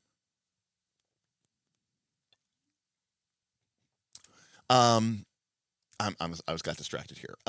Okay. So I've run a lot of D&D.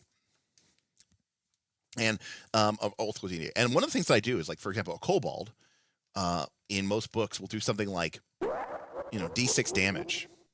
I actually make my kobolds do D2 damage.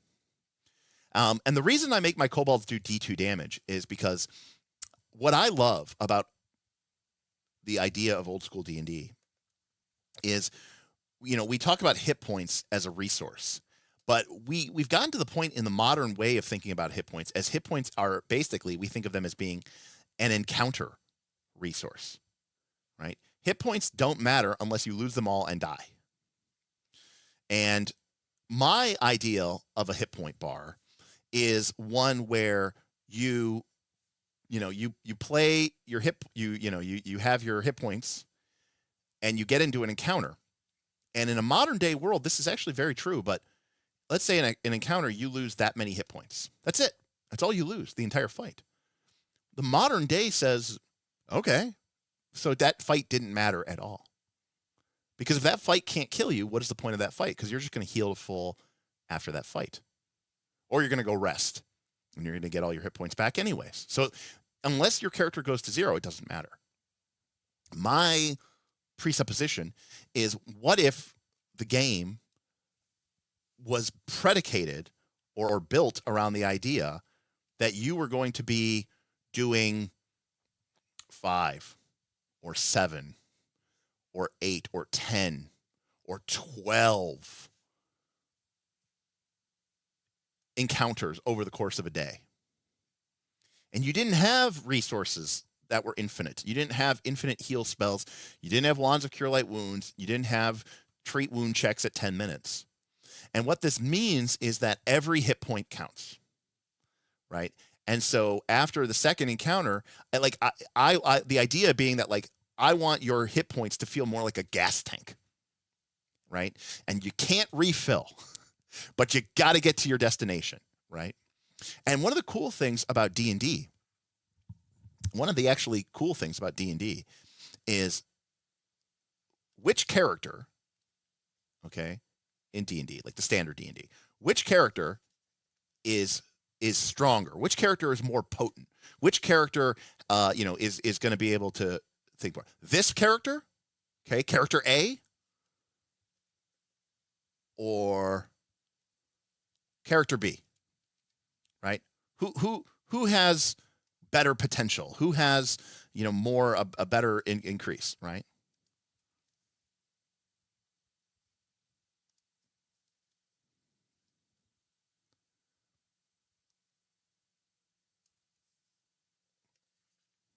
Yeah. And the answer is they're the same. A character with almost no hit points is just as powerful as a character with all their hit points. So that's actually, to our advantage in D&D, because, the cool thing about it is you can be losing all of your hit points and your character still functions just fine. There's no death spiral. So that's one of the main things that I try to avoid, is a death spiral. But here's the cool thing. If you're fighting a fight at the beginning of the day, and I just saw, this is a complete metaphor. I just saw a video by Athlean X. Okay, he's a YouTube channel. He does working out stuff. Okay, and he talked about, he's got a new video or whatever like that. And he said, it's not about sets, it's about reps that count. And he was describing how, like let's say you did a 12 set rep of a lift, right? 1, 2, 3, 4, 5. And then he color coded it in 6, 7, 8, 9, 10, 11, 12. And his point was, these first reps don't matter because you can do them and you're not struggling. And so there's no, value to them. There's no muscular growth. You're only going through these reps so that you can get into the reps that are really tough. And this is where your character, this is where you are going to get stronger and grow. And, you sort of push through that. But these reps are kind of just there so that you can get here. My argument, or my belief, is that the goal of D&D is to get down to, to start here and to watch these hit points, to watch the damage kind of pile up as the day goes on. And here's the thing, this last fight may be just as dangerous as the first fight, but it'll feel a lot more dangerous because that you're running out of, you're running out of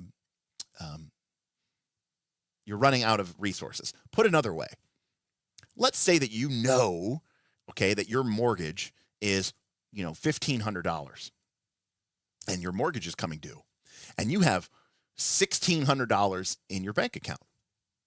You can cover the mortgage, and you should feel fine, but you're going to feel more stressed than if you had $25,000 in your bank account.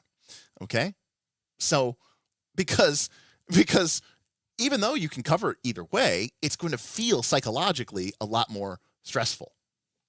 So doesn't 4E do this already? Somewhat, to a certain extent, but 4E has way too many complex combat powers and all that other stuff, and all this other stuff. Now Philip Manley says, I love the analogy, but if you I love your analogy, but if you fail to make all your sets because you run out of strength, it's no big deal. Well, unless the bar crushes you and kills you. But yeah, but if your PC runs out of health and dies, it's very punishing. That's the beautiful thing about it, Philip. It wasn't designed to be. I mean, D&D had Raise Dead as not even a really particularly high-level spell, and it was really cheap. Modern games have made Raise Dead somehow still part of the game, but the modern sort of narrative storytelling focus has really kind of shunned people and made people feel bad about running out of hit points or using Raise Dead, or the games themselves have decided to make it extremely punishing and make it very costly to the point where it kind of fucks up your character's progression because you have to basically spend all your money and cash in your magic items just to be able to afford a Raise Dead. I don't think that getting Raise Dead, should be as punishing as people think it is. And there's this crazy, stupid belief, which I never understood. People go, oh yeah, big time. Raise Dead would be a core mechanic. Because here's the funny thing. People go, Raise Dead, makes the game stupid and removes all tension. And I go, okay. They're like, so instead I play a game where I win 99.999% of all fights. That way, but with no Raise Dead. So, which, okay, like if you're gonna poo-poo Raise Dead, but then no one ever actually dies, like what's the point? Because I do agree that dying all the time and being punished for it is brutal. That's not a really great solution at all.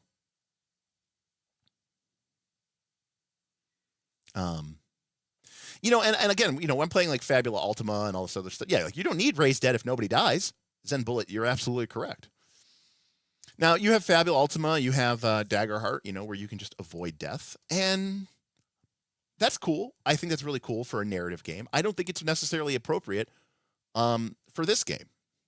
And at the risk of sounding, like third edition is the greatest edition of all time, I do think, to a certain extent, that third edition actually had it pretty right to a certain extent. Raise Dead in third edition 3.0 was 500 gold,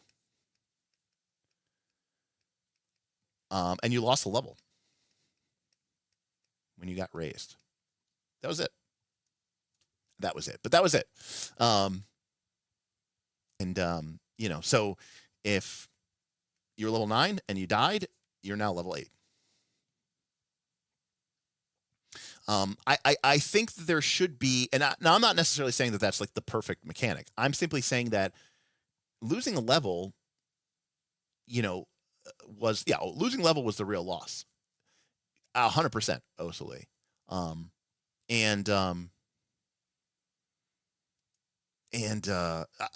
That's a great question, Line Higgling. I don't even know how Raise Dead works in 5th edition. So here we go. Derek's going to learn today. Raise Dead. I'm sure they got rid of the level loss, of course. A diamond worth 500 gold. Great. Can't be longer than dead. It comes back with 1 hit point. Closes all wounds. And you get a -4 penalty to attack rolls, saving throws, and ability checks. Every time the target finishes a long rest, the penalty is reduced by 1 until it disappears. So there's even kind of an idea here that, like, that you're almost going to be casting this maybe like in combat, or not in combat, but like in the middle of a dungeon. Yeah, so Revivify, which was originally a 3rd edition spell, is super problematic and should not exist. Revivify was originally released in the 3rd edition book. What book was it? I think it was Spells and Magic. No, Spell Compendium. It was released in 3rd edition. Terrible spell. Yes. So Turn says, what's weird and unsatisfying is when death doesn't matter. In OSR, life is cheap. In modern D&D, resurrection is cheap. Both make death a narrative shrug. I grew up playing EverQuest and as an MMO. And when you died in EverQuest, you basically respawned at the last place that your character bound your soul. But you lost XP. And that was, that was a real hit, but that's okay. I've described before how there was a session where, my 12th level wizard, or my 11th level wizard or something like that. Like, my 12th level wizard, or maybe, no, it was my 11th level wizard, my 11th level wizard's familiar died. And in 3rd edition, when your familiar died, you lost experience points. But losing that experience points made my character drop to 10th level. Like, I was, my XP bar was like this because I was just there. And then but then I got killed the next round. So then when I got raised dead, I went to 9th level. So in 2 rounds, I actually went from, 11 to I went from a level 11 to level 9. Yeah, it's cool. I get to play more, Now, there's all these things are so interconnected and problematic. I feel like, again, I came here, well, I guess I just ended up talking about D&D and all my stuff. So, Sorrel, I did miss your super chat. I'm sorry, Sorrel. I didn't even see that. I must have been completely off, completely ignoring it. Sorrel did super chat. Thank you, Sorrel. Says, used to be huge in combat, server first and EQ2 raids, was literally a second job every day. Yeah, so Sorrel, you know about EQ. I mean, that's I did play EQ2 for about like a few months before all my friends started playing WoW, so I switched to WoW. And my character this is early on, this is like original launch of EQ2, and my character had a higher level in like carpentry than he did in adventuring, and he had a bunch of server firsts of like making cabinets and like making lock boxes.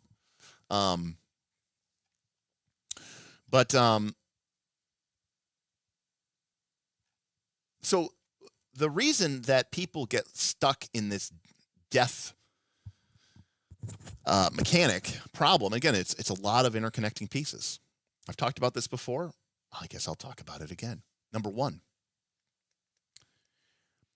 if you're playing a adventure path where you have to, I put in quotes, fight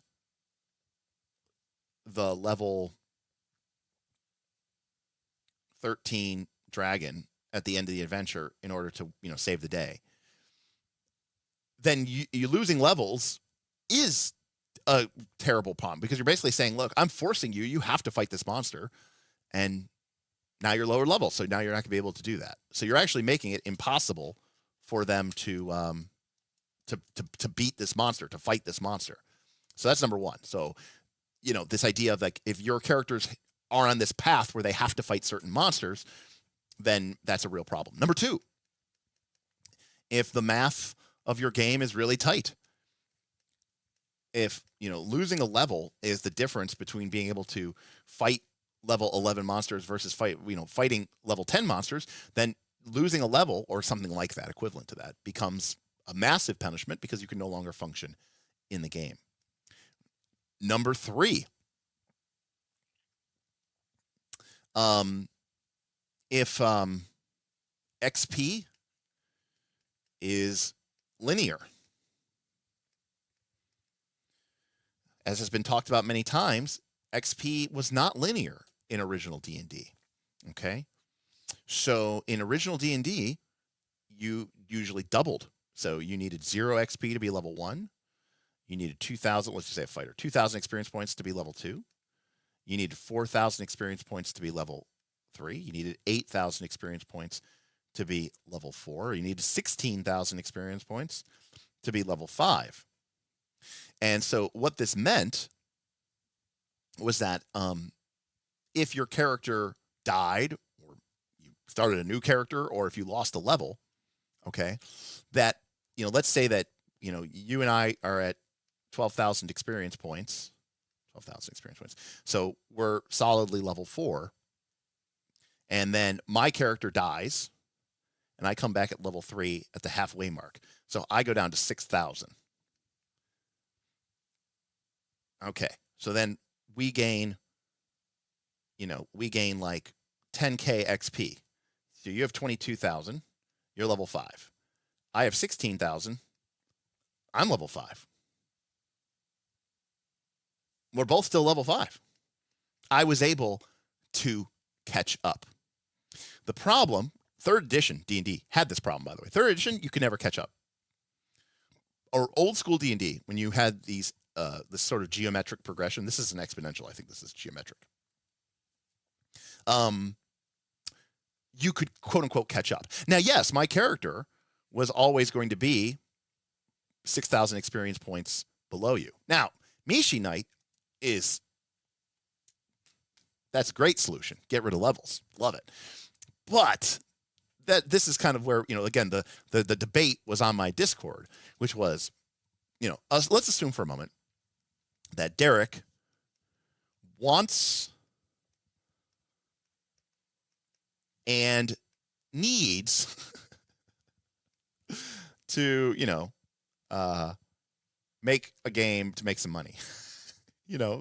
Necessity is the mother of invention. Now, like, I have ideas and stuff like that, but the truth of the matter is, I'm being motivated. I think there's an option, because I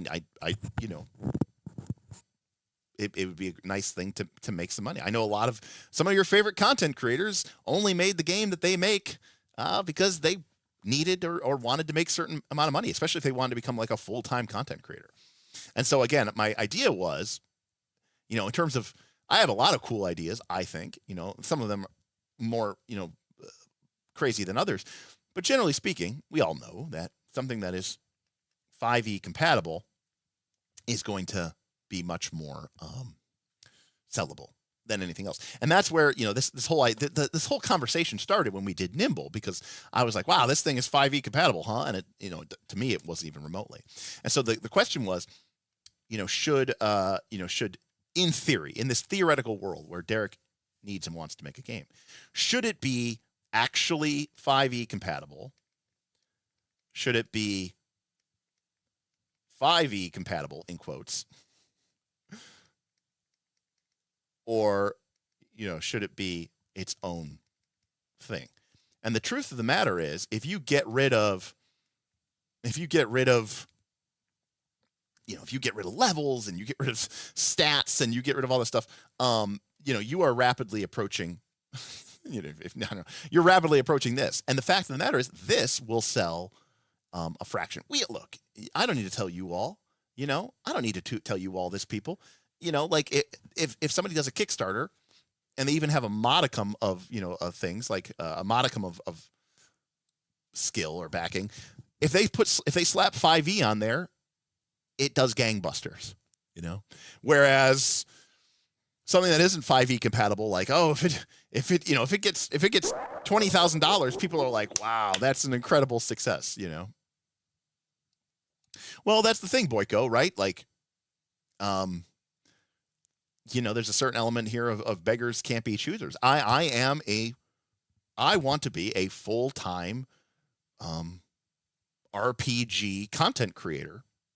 I was kind of forced into it because my job laid me off.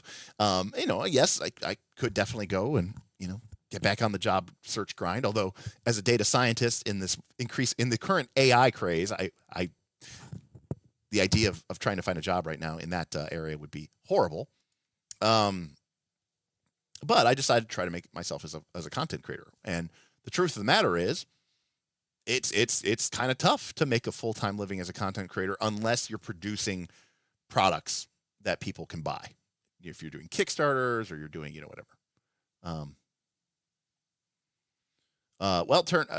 I think I just answered that. Because the truth of the matter is, if I released my own version of, I don't know, if I was like, guys, I'm so inspired by free market, guys, my new release is free market compatible. It's not gonna necessarily be the great point here. All right, super chat. What's up, Commander Snookums? People always say that death should be punishing, but that just makes players take tedious, unfun actions to avoid the punishment. Games should be fun. By that definition, Daggerheart and Fabula Ultima are the most fun games that exist, because you don't even have to die unless you want to. In fact, when you die in Daggerheart, you potentially get a scar, which is a punishment. In Fabula Ultima, when you die, your character gets Fabula points, which is your heroic meta currency that you can use to reroll dice and change the facts. And when you spend your Fabula points, it's how you gain experience points. So actually, when you die in Fabula Ultima, you are rewarded. Actually. Smendon.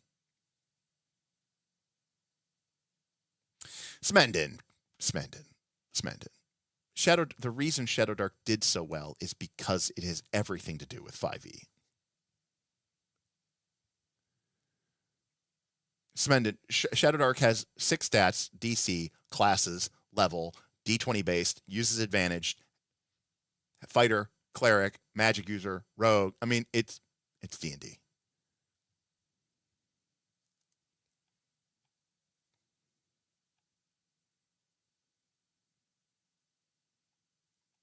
Yeah, it is basically OSR 5e. I'm not, again,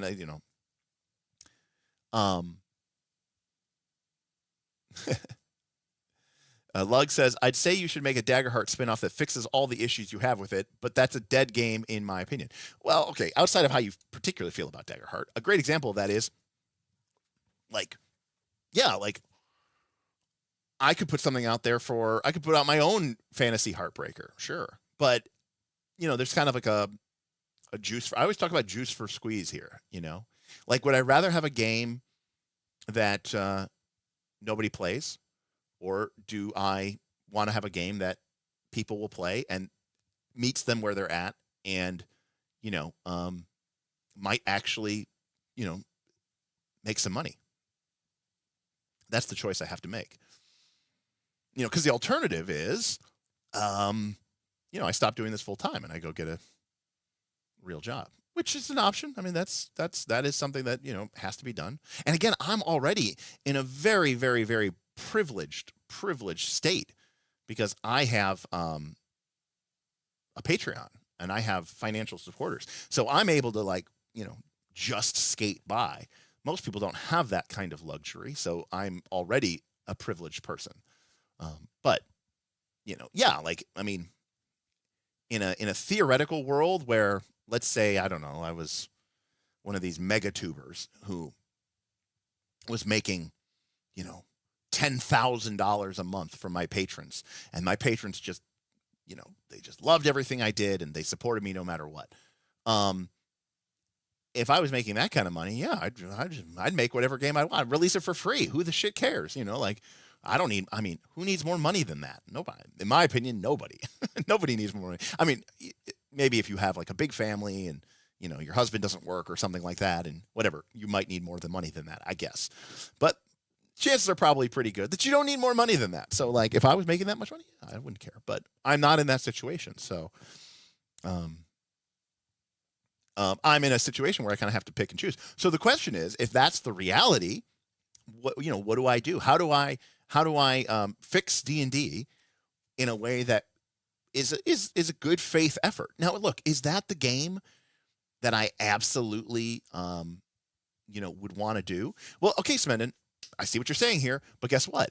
I don't think stuff like that sells that well. In my experience, and I've talked with, and not just my experience, but I should say, other people's experience. I've sat at a lot of tables and I've sat at a lot of dinners, at a lot of conventions with a lot of content creators who have gone down this route. And everybody agrees that the best thing to do to make money is to make your own system, because your followers will get hype, because you're finally going to fix the whatever, and you can cash in on that. And the truth of the matter is, most of these are fantasy heartbreakers, right? They don't go anywhere. They don't disrupt the status quo. Shadow Dark is probably a massive exception, and that's one of the reasons it's done so well.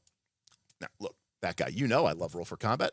I think they're the fantastic people, but look at their Kickstarters. They don't do that well.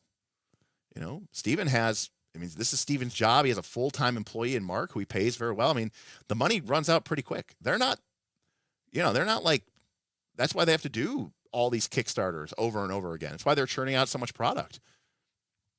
RFC's never had $1 million Kickstarter. I don't know if RFC's ever had most of their Kickstarters, I think, do like $100,000 or less. And when you're like a big operation and Steven probably spends that much money on art per year. So, it's basically nothing when in the grand scheme of things. Meanwhile, some random, dungeon tuber makes something and does, $2.3 million. That's a very different set of circumstances. And by the way, under no uncertain terms am I saying that like, oh, I need $1 million to be successful. Actually, just the opposite. I'm saying I'd be thrilled to make $50,000. But I guess what I'm trying to say is that, like, on the grand scheme of things, Roll for Combat hasn't reached the success that a lot of these other people have done. And, I'm sure Steven has thought about that and talked about that. And I think one of the reasons for it is because they don't do a system. And I've actually asked them that. I said, when are you going to do a system? Mark basically, designed Pathfinder 2nd edition. Clearly he has the skill set to do it. And I think even Mark has said that he doesn't really, interest in that. Absolutely, Smendon. 60K, live like a king. Look, I'm not talking about my needs are probably very different than what a lot of these other people's needs are doing, our needs. And by the way, the joke about me fixing D&D, I think I even put it in quotation marks. Yeah, I did. I put it in the thumbnail. It's quote fix D&D. It's basically just like the D&D the way that I want to play it. And like when I played 5th edition in my last campaign, the changes I made, which I, begged, borrowed, and stealed and sort of updated and changed from other games that I thought was really interesting and exciting, was different. Like it was trying to solve my issue. It was trying to fix D&D for me and make it so the game that I want to play. So the old wound point systems from Unearthed Arcana was very good. That basically was the same system that was used in Star Wars D20 as well. Kelsey has a ton of amazing things going for her, right? Number one, she's a woman in an industry that is, not predominantly, very dominated or crushed by women. So that's a huge bonus for her. She had an incredible success story with her prior releases that built up her confidence in her people, and she struck gold at the right time with the right attitude. And if I'm being completely honest, one of the things that I think Shadow Dark, one of the reasons I think it does well, and this isn't right, it's not true for everybody. OSR type games have a history of being the term is called bro SR. OSR games tend to be very there's a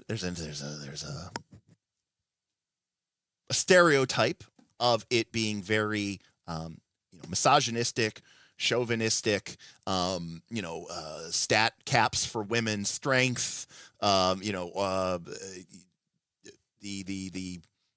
lot of these are stereotypes. But let me tell you something. Go to a web forum. Go to Dragon's Foot. Okay, you will see it. Zen Bullet says it's very lamentable. You might say, yes, very, very lamentable. I would hate to be, any sort of royalty that is on fire as a result of this. But there's a lot of these systems that really sort of highlight or double down on this very old school, that's just the way it was back then, boys club style. And I think there's a lot of people who are interested in that style of gaming, okay, who were turned off by that. Okay, Lugs, you can't say, listen, Lugs, tell me you've never been to Dragon's Foot without actually saying that you've never been to Dragon's Foot. I mean, trust me, they are definitely out there, and look at the, I hate to say it, but there's also politics involved in this. I don't get into politics on this channel.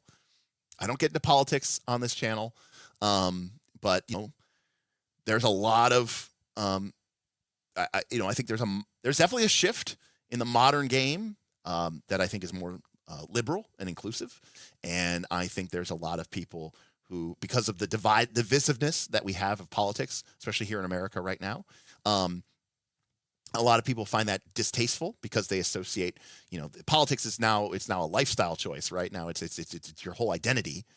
And so that carries over to their gaming as well. And unfortunately, there have been a number of OSR people who, have been, very much connected with right-wing politics and right-wing stuff. And that nowadays, that's very polarizing to people. So again, I don't like to talk about politics on this channel, but, that is the case. And for some people, that is very unpalatable. So I think there was a lot of people who wanted to explore OSR and OSR ideas, but they were turned off by that community. They were turned off by the, connotations and associations that some of these authors have with perhaps politics that people didn't agree with. And so when a game comes out that is made by a queer woman who is very, very, very nice and sweet and open and experienced and has legitimate gaming chops, having basically, learned the game up in Wisconsin at the feet of the people, at the disciples of Gary Gygax, and it comes out and makes a game. I think this was like it was an open door. That people said, I have been wanting to get into this type of style of gaming for a very long time, and I never felt comfortable doing it because every time somebody recommends me a game and I go, oh, cool, I'll go check that game out. And so then they go and they check out, the game, and then the first thing that they see on their Google search is about how the author, supported, right-wing, nut jobs and racist allegations and sexual misconduct allegations and all this other stuff. Okay. And so you go, okay, I'm out, and that's not where I'm at. That's okay. People can vote with their wallet. That's totally fine. But if you were looking to get into OSR and, there's a lot of, and again, too, that, we may never know what the real answer to any of these questions is, just because, someone did something that, but yeah, my point is that there's a lot of political elements to it. And I think Shadow Dark, even though it's portrayed in this kind of, grimmy, darky way in the black and white art and all this other stuff, which is true. It's a legit OSR game. It's not just a facade. It is not just a facade. It is an OSR game. But I think the existence of this game and who created it and the way that it's approached, there's you go to a convention and Shadow Dark has this big booth and the people are right there, I mean, I don't want to get into politics, but like, you won't see this guy at a convention because he's banned from them. Now, should he be banned? No, maybe not. I don't know. Should Adam Kobold be canceled? I don't know. Maybe not. But all I can tell you is you won't see Alexander Macris at a convention because he's banned from them. He's at least banned from Gen Con. I know that. So that's a problem, for whether it's, perception is reality. So regardless of how you feel about that situation, that is the case.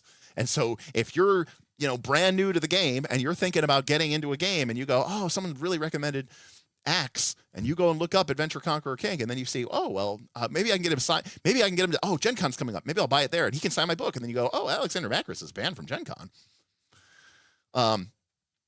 that's usually a good indication for a lot of people. Even if you don't know the details, you're not going to find out the details because you're going to stop there and you're not going to go any deeper. So, anyways, that was a very long diatribe. And again, I'm not trying to make judgments about what games, I have a certain amount of belief that, art is art. And we should judge the art based off of the art, not the artist. So, I own this game and I didn't, burn it or something like that. But, it is for a lot of people, it is a real thing. And I think it's silly and stupid to, it's silly and stupid to assume that it doesn't make a difference, right. And you don't have to be a right-wing person to get canceled. Adam Coble is left-wing as they come and liberal as they come, and he also got canceled. So, yeah. Correct. Kelsey had, because the truth of the matter is I have a huge leg up from other people who try to do a Kickstarter, which is I already have a fan base. I already have people who trust in my vision of what RPGs are and should be. And, a lot of people disagree with that. And that's great. So in some ways that does hurt me because they'll click off before they ever click in. But what it does mean is that I have some number of people who are going to back me regardless. And, if you're a nobody, for the lack of a better word, and you might have the best game that's ever been created ever, but it's hard to make people pay attention. It's hard to make people, especially in this very convoluted, crowded world. And, as much as I love the indie movement, and I do love the indie movement, you got to admit it has turned into a fire hose. To say nothing of the fact that now if you go to Kickstarter, you're now competing against MCDM and shit, it's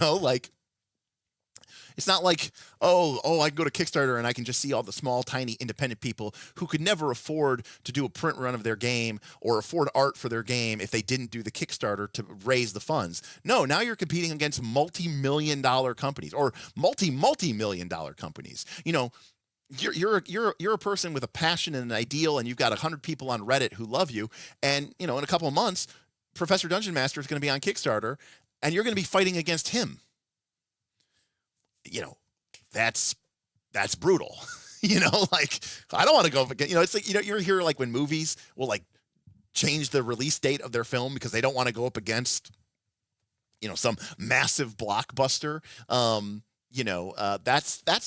kind of what, the Kickstarter space is, Now Garblag says, I like to tell myself I'm only competing with myself and it helps me sleep. And Garblag, I appreciate that and I love that. But I will say that again, my situation is kind of weird and unique because I'm sure there's a lot of people who would, they work their 9 to 5 and they would love to be a professional game designer, but you need to make an income and you need to make a living to do that. Okay, great. My situation's weird.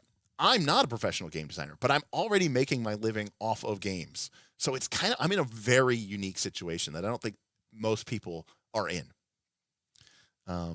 Because even like some other people, like some of your favorite content creators, a lot of times when they release a game, they're already doing quite well. And then they kind of push it. I think maybe a good analog is Dungeon Coach, right? Dungeon Coach's channel was popular. It was 5e based, so it was way more popular than my channel will ever be. But he basically decided to go full time, and he left his job as a coach and an educator. And part of the reason he did that / was able to do that was because of the DC-20 Kickstarter. So for him, that was kind of the transition point for that. But Dungeon Coach also has a lovely family, and he's taking care of people, and he's got a lot more balls to juggle than me. My situation again is pretty weak. My plan is to marry into wealth, a plan that is not too popular with my wife. Now, Platinus, that is plan B.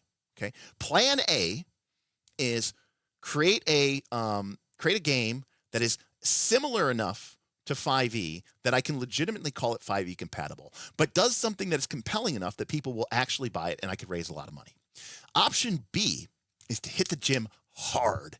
Get in there every day, get super in shape, and then go find some trophy wife, or not, the opposite, to be some trophy husband for some wildly successful rich woman and, live off of her money. So that's the other option. Those are my two options. Option C is I get a job. Zen Bullet says OSR plus 3E. Oh, that's an interesting idea. I know. I think you were saying this earlier. I apologize, by the way. I know chat has been scrolling by at a much faster clip and pace than I would have ever expected it to clip by at. But I've been mostly ranting, so I don't necessarily read this as much. OSR plus 3E. I don't know exactly what that is. I'm not sure. The problem with OSR and 3E is I also like I like gamist things. Okay.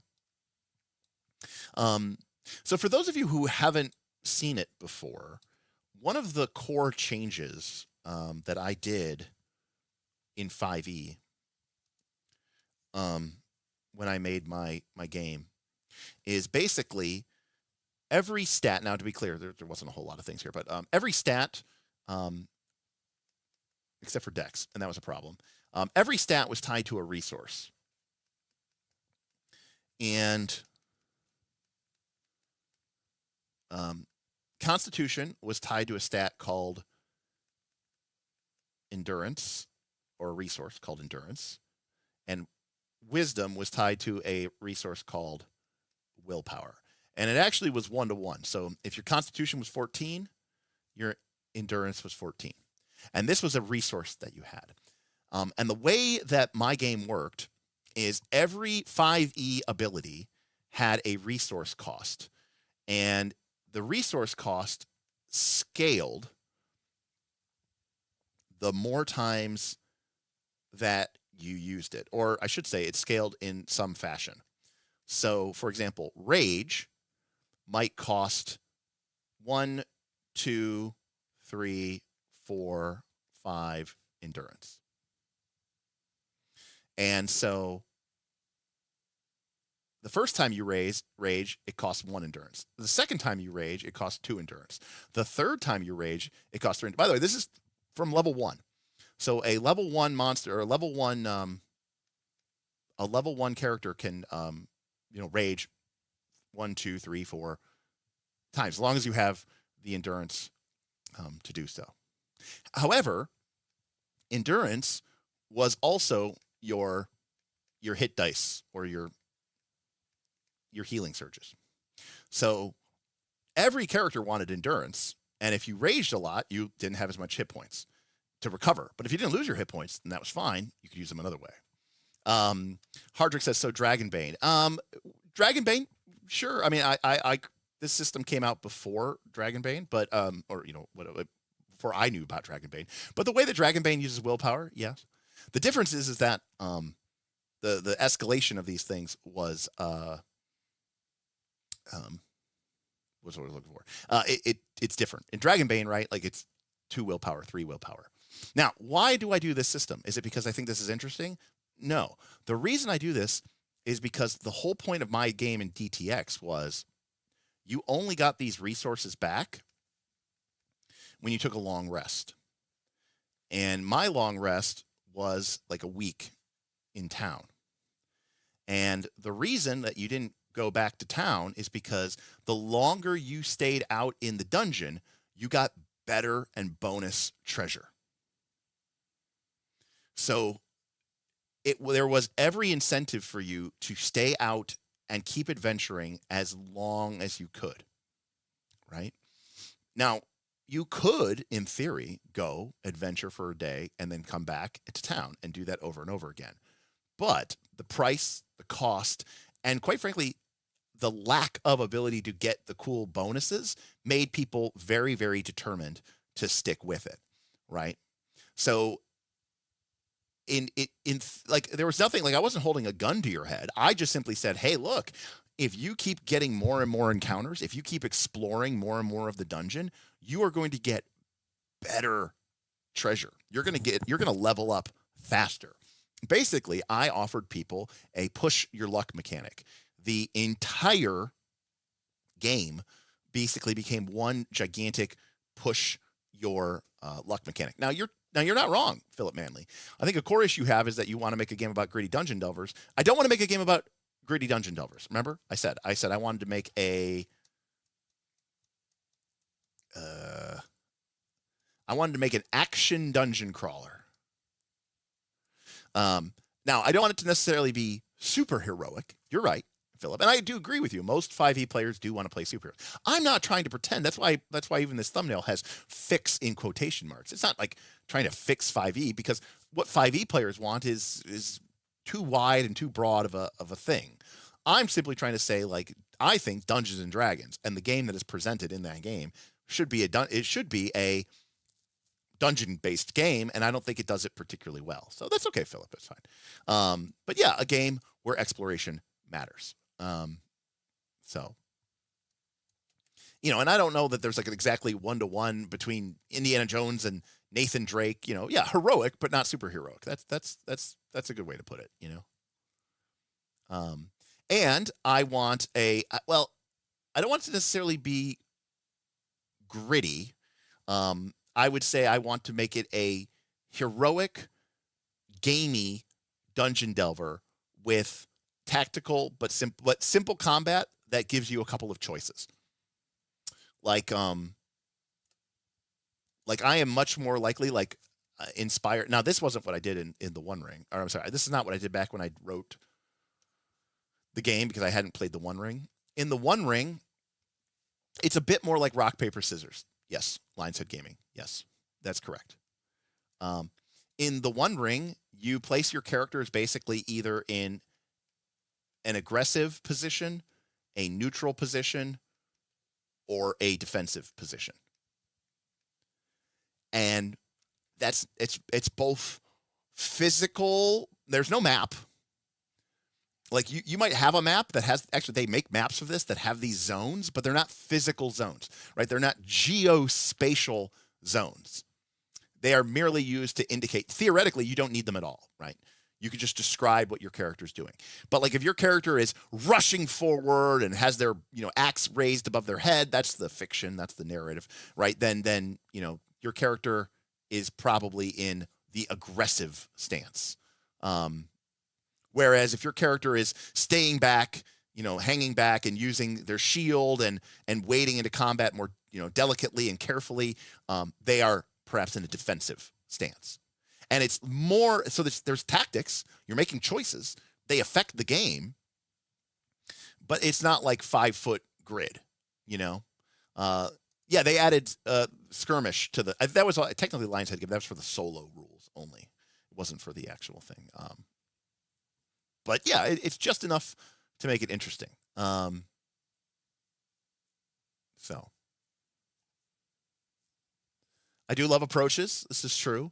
But again, there's also the issue of like, how do I not turn this game into, Essentials was still pretty much tied to a 5-foot grid, Dan. Davi. Like the fighter, Essentials fighter had an aura, that was a 5-foot aura, 10-foot aura. You had to know where people were, even in Essentials.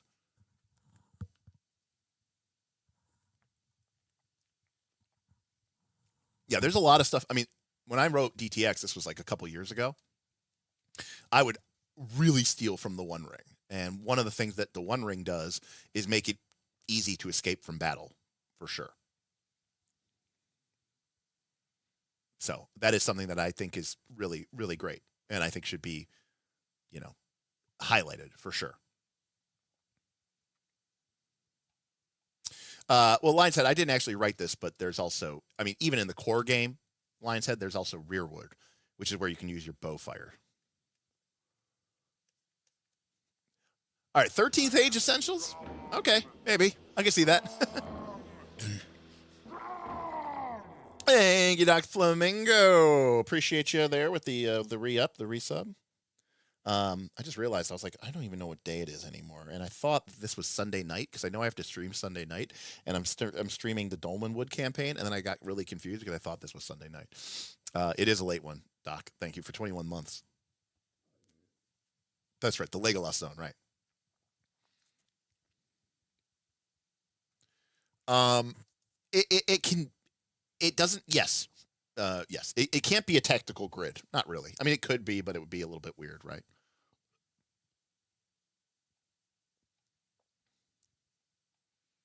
Oh, Philip, you are 100% right. Everyone should definitely. I'll read it for people who are just listening. Philip says, maybe I'm taking too many cues from actual plays, but I don't. I think the majority of 5e players don't want dungeon crawls. So maybe making it 5e compatible won't help you. Yep, you are correct. I don't expect anyone to. I expect a lot of people to buy this, and I expect very few people to play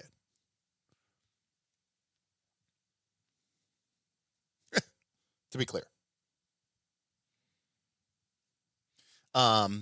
There we go. OSR 13th age. There you go. Yeah, I would think the majority of 5e players have never done a proper dungeon crawl. To be clear, I think the majority of 5e players, I don't know what they actually want, because I don't even think they necessarily want narrative mechanics either. Like mechanics that tell you how to think and how to feel and all this other stuff. But how about rebuilding 4E using the 5e SRD? Well, again, I'm trying to move away from 4E. I don't want I think there's games like Trespasser and Draw Steel and stuff like that do like the tactical 4E style game in Trespasser's case with an OSR over, layering. I think they do that way better, and that's really cool. And I think that should be a good point. Can you point out where the system won't be 5E compatible anymore? Great question, Stan. I don't know. I don't know what that means, because Nimble says it's 5e compatible, and it only has 4 stats, and you auto hit in combat, and you don't have an armor class. So yeah, that's a really wild question. I don't know. I would think that you would need to have those things present in order for the game to be considered 5e compatible. But yeah. I mean, I think Evan created a really cool game, but I don't necessarily know. I don't know how it's 5e compatible. That's the part of me that's still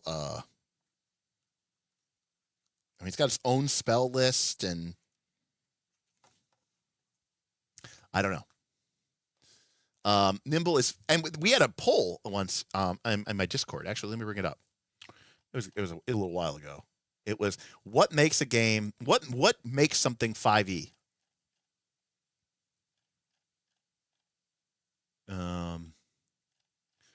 Like, what makes something 5e compatible? Let me look for it here.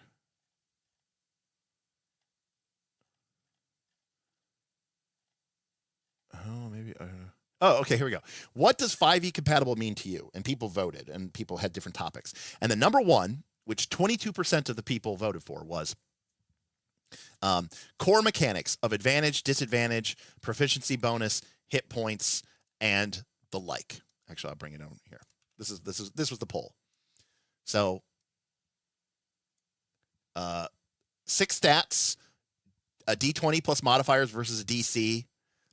Having monsters, because basically the idea is like, the thing is, in other words, if you play something that's 5e compatible, do you expect that all the monsters from your various official and third-party supplements will work in this game? If so, vote for monsters. So 8% of people basically said, I should be able to pick up any monsters that I've acquired through the game and use them in a game. That makes it 5e compatible.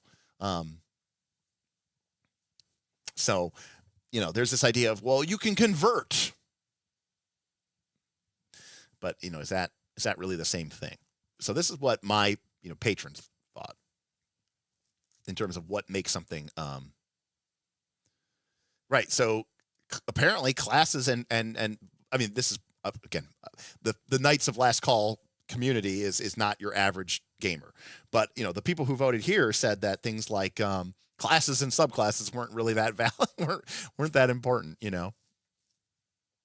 Philip says the 5e monsters don't even work in 5e, so there's no issue here. So they really highlighted there about that it's the advantage and the disadvantage system. That the proficiency, adding hit points, basically the core stuff about that. So like if you had a game where you didn't have hit points, you just had conditions, they would say that is not 5e compatible.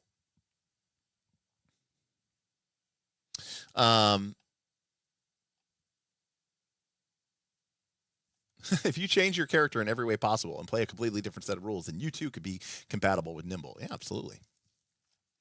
And so there's a lot of interesting questions. Like, for example, if you use armor as damage reduction, is that 5e compatible? Now, by any certain stretch of the imagination, every single monster is no longer compatible because every single monster has an armor class and would need to be remade. And even then, there's no guarantee that the monster will function as intended after you change that. But can you change that and have something still be 5e compatible? I don't know. I mean, it is a marketing term. It's a buzzword term, but like I hate to say it, but it sells. It's a marketing term that sells. I will say that.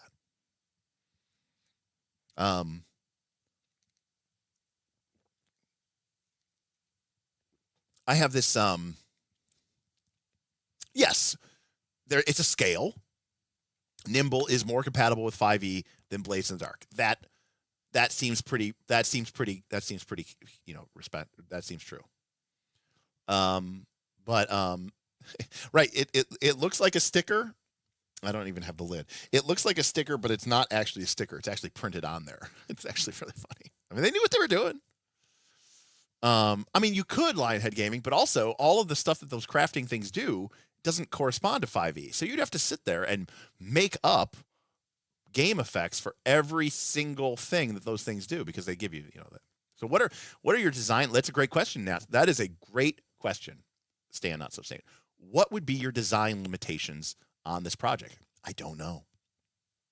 Because I would think, like, for example, one of my ideas that I had, this is how so one of my ideas that I had was that I like the idea of nested resources. So that's a terrible circle. So you have sort of, long tail resources. You have sort of, medium tail resources, and then you sort of have short term resources. And I like the idea of management occurring across these spectrums. And again, figuring out a way that we can manage resources this way. Because what I was trying to get at earlier, which I didn't really make a good point about it, is that when I was talking about what made dungeon delving cool, it's not actually tracking torches that makes the game cool. And it's not actually tracking the weight of coins that makes the game cool. What I think made the game feral and interesting is that you had competing things for your resources, and so that's what I think made it interesting. The fact that they were torches and food and whatever, that's fine, but I think that's missing you're missing the forest for the trees. What I think was interesting is that you had different things that were resources, and there was a tension to those resources. Yes, Lionhead Gaming. It's the tension between those resources and your goals. And, it gets at a fundamental question of, like, what are you willing to risk? And what are you willing to pay to achieve your goals? That is interesting to me. And I think in a Dungeon Delver, I think that's really, really interesting because the way I made my Dungeon Delver was in a very gamist fashion, right? This idea of the further you go, the deeper you go, the longer you go, the better the rewards.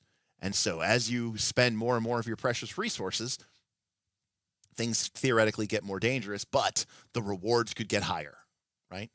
And so, yeah. And yes, Mishi Knight, basically that kind of idea, right? That you have sort of, now, my general thought process for this would be like, 5e sense is you had stuff that works on a long rest horizon. And remember, my long rest was sort of 1 week in town. Things that work on a short rest, and my short rest was 1 night at camp. And then there's sort of there's long rest, short rest. And then you have sort of this either, dungeon turn, or you have sort of a, even potentially a combat round type resource.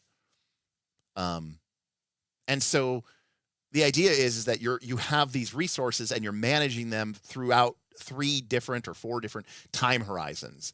And part of the skill of the game is basically resource management and of course, the better the decisions that you make, maybe the luckier you are, the better your decisions, you're going to be able to get further and get faster on those things. Hardrick says, so the optional longer rest system. Yes, the reason I use a week and a night is because of the DMG and all that other stuff there, for sure. The difference is that in my game, when you take a long rest and there's a week in town, okay, like things like all of your bonuses reset. Okay, imagine this. You're playing D&D 5e. I don't know. You're playing any game, but you're playing D&D 5e. You are 3rd level. There is a blessing you can buy in town, and it's going to cost you about 50% of the party's gold, give or take. This blessing gives you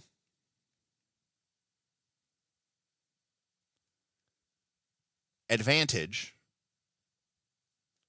on all. You know what? Fuck it. We'll just say this. We'll get it gives you advantage on all D20 rolls. Okay, I'm just making this up. Nice. It lasts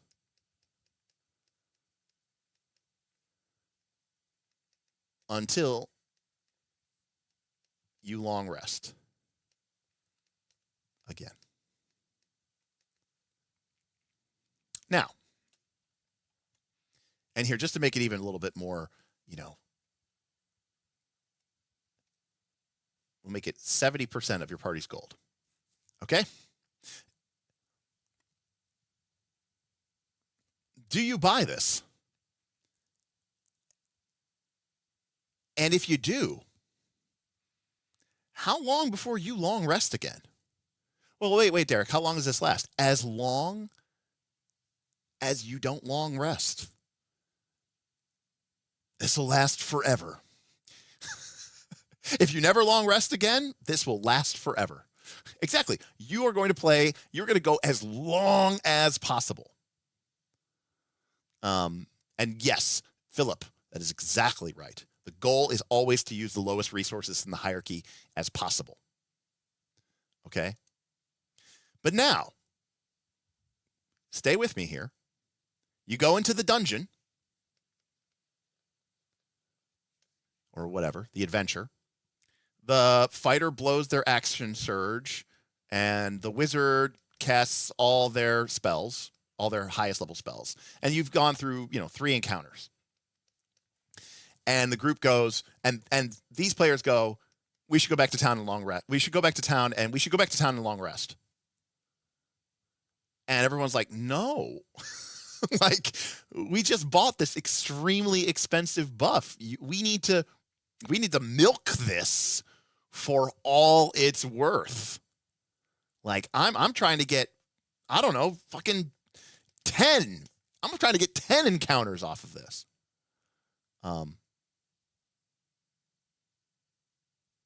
For sure. Well, that's the thing, Forovar. That's the thing. You just nailed it. You said tension is always a GM mechanic and not a player one. That's, I think, the problem. That's the problem. I think you need to swap that and change that to be something different. Right? Because I think it's way more interesting if you make the tension the player focusing one. How do you make it player? Isn't that just the grind system Torchbearer in disguise? Of course it is. I mean, to a certain extent. Omenal must be new, but yes, I mean, we already have that. Yes, a long rest is a week in town. A short rest is a night in camp. But wait, you guys are saying things about spell slots and spellcasters. You're forgetting. My abilities don't use spell slots, and the warlock uses a different system entirely. Everything ties to these resources. It uses willpower, not spell slots, not any of this stuff. And by the way, endurance and willpower, these are long tail resources. So you don't have any long rest abilities. Instead, everything just has a cost. Like, for example, and there's a point where it resets. So for example, rage might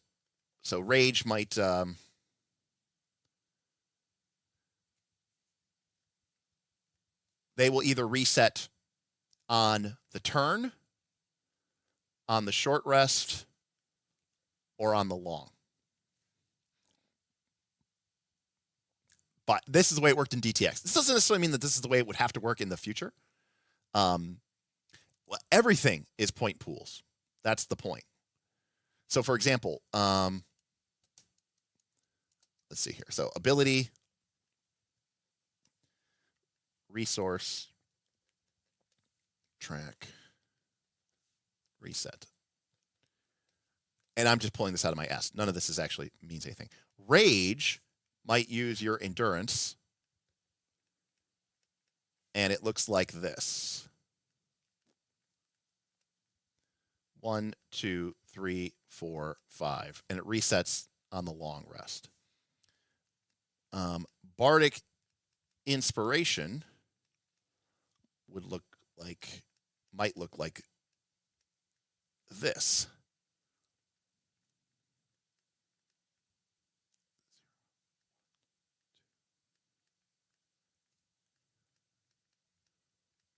Like that. In some ways, draw steel. To be clear, my design goals, this was a game that I pulled out of my ass while we were playing 5e, and I was just making house rules while we were playing it.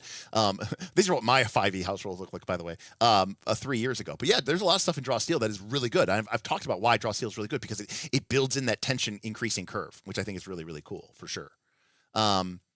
And so this is like what again, I'm just pulling these out of my ass, but this is what Bardic Inspiration might look like. But then, yeah, correct. This is inverted draw steel. Correct, Lionshead Gaming. It is inverted draw steel. In draw steel, you get more resources the longer you adventure. Can you give an example of a dungeon turn ability? Not out of my ass, Philip, but in theory, there could be one. So a great example of a dungeon turn ability, Philip, might be something like something that you would do in combat, right? That I want you to be able to do in combat, like every combat. I just don't necessarily want you to be able to do.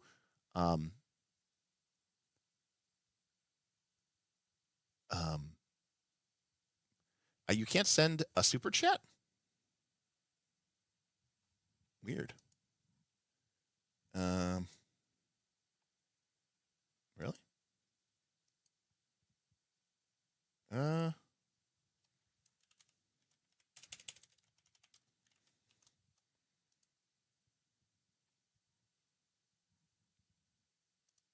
see. Hold on a sec here. Night's the last call. Super chatted.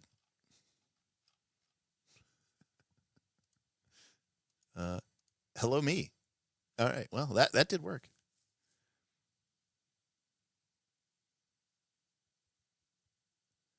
Oh, that's true. Yes. Sorrel, the length of your super chat, how much text you have determines how much you can say. Like the longer, again, YouTube is scary. If you go to Stream Elements and use tips, there is no limit, and it will say it out loud.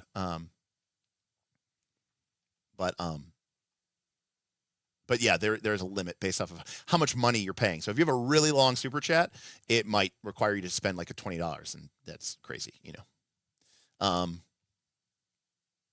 is strange. It's a strange system. But yeah, so like I'll give you a great example of this. Okay, I don't know. You guys know what's a great example of? Okay, I'm just gonna pull this out of my ass. What's the thing called? Cunning lingus? No, it's called. Is it called cunning action? Is that the bard or not the bard? Is that the rogue ability from?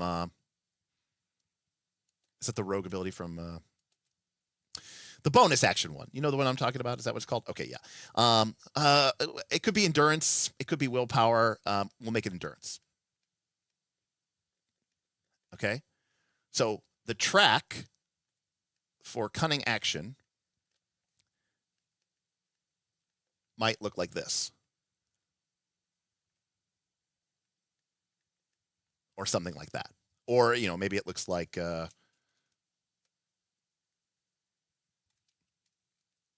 it looks like this.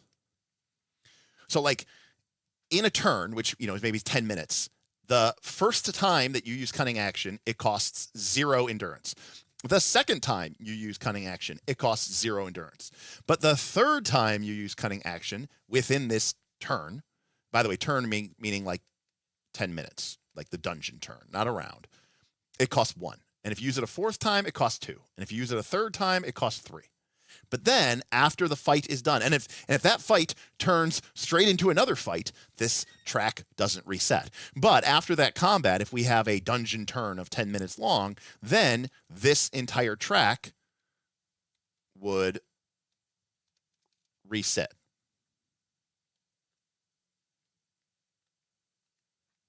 So, well, it would still take an action, you know, or something like that. That guy, that if we want to be very gamist, we could definitely tie it to initiative. That's not a terrible option. Would there be any at-will abilities with no scaling cost? Great question. I don't know the answer to that. I mean, I think at-will abilities are very dangerous, and you do have to be very, very protective of them. Please use different words for turns and rounds in and out of combat.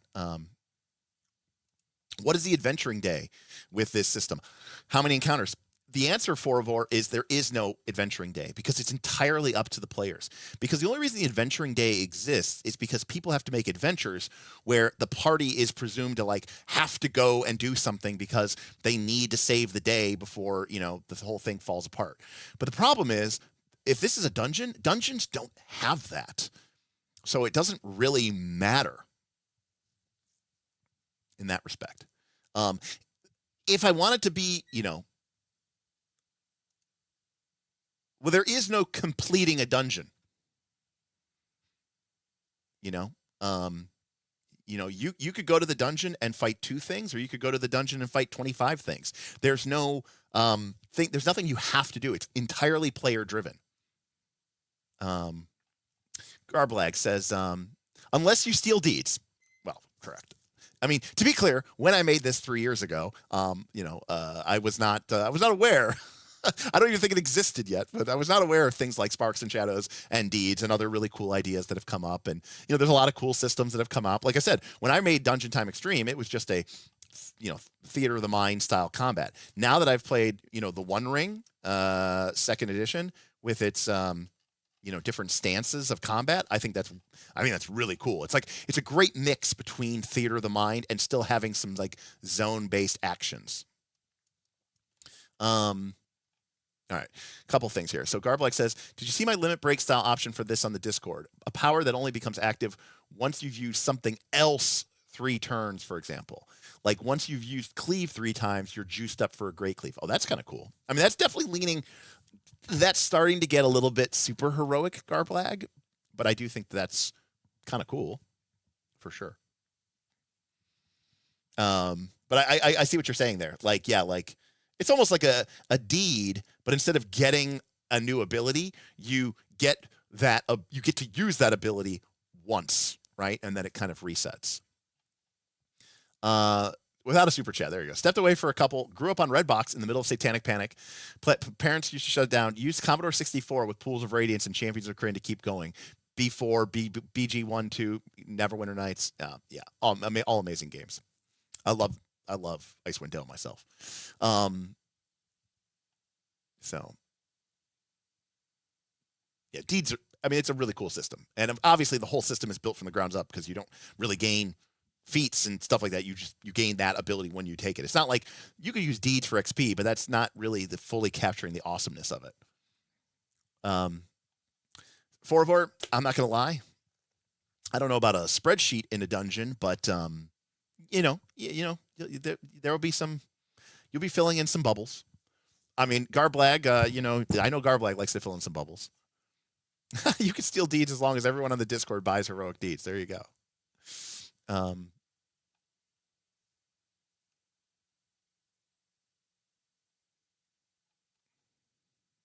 Now, one of the reasons that this is also really cool for us is because this gives us additional leverage to use for our. This gives us additional levers to use for, because we're all talking about combat. Now remember, I called this an action dungeon crawler, right? An action dungeon crawler. Okay. And the reason why I call it an action dungeon crawler is because, like I said, a lot of dungeon crawlers have this idea of like combat is a failure state and you should avoid combat at all times. And they are right, because in original D&D, combat was not really something you wanted to do. I believe, to a certain extent, with this game, that 5e, the modern audience, like dungeons are cool and all, but combat is cool too, and I don't think we should pretend like they don't. Right? So how do we make a combat cool without making it take up the entirety of the session? But the real reason I like this is because it gives me, the GM, it gives me levers and dials to, in PBA terms, make moves. Right? Now, you might go, oh, this is a PBTA game. No. But you're doing these whether you realize it or not. So what do I mean by this? Well, now I can award or I can penalize endurance. I can award and I can penalize willpower.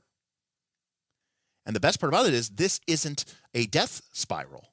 I'm not actually making your character weaker. I'm just eating up or potentially awarding you with resources. But this gives me additional resources that I can now play with, okay, beyond and above and beyond what you would normally have available to you in a game.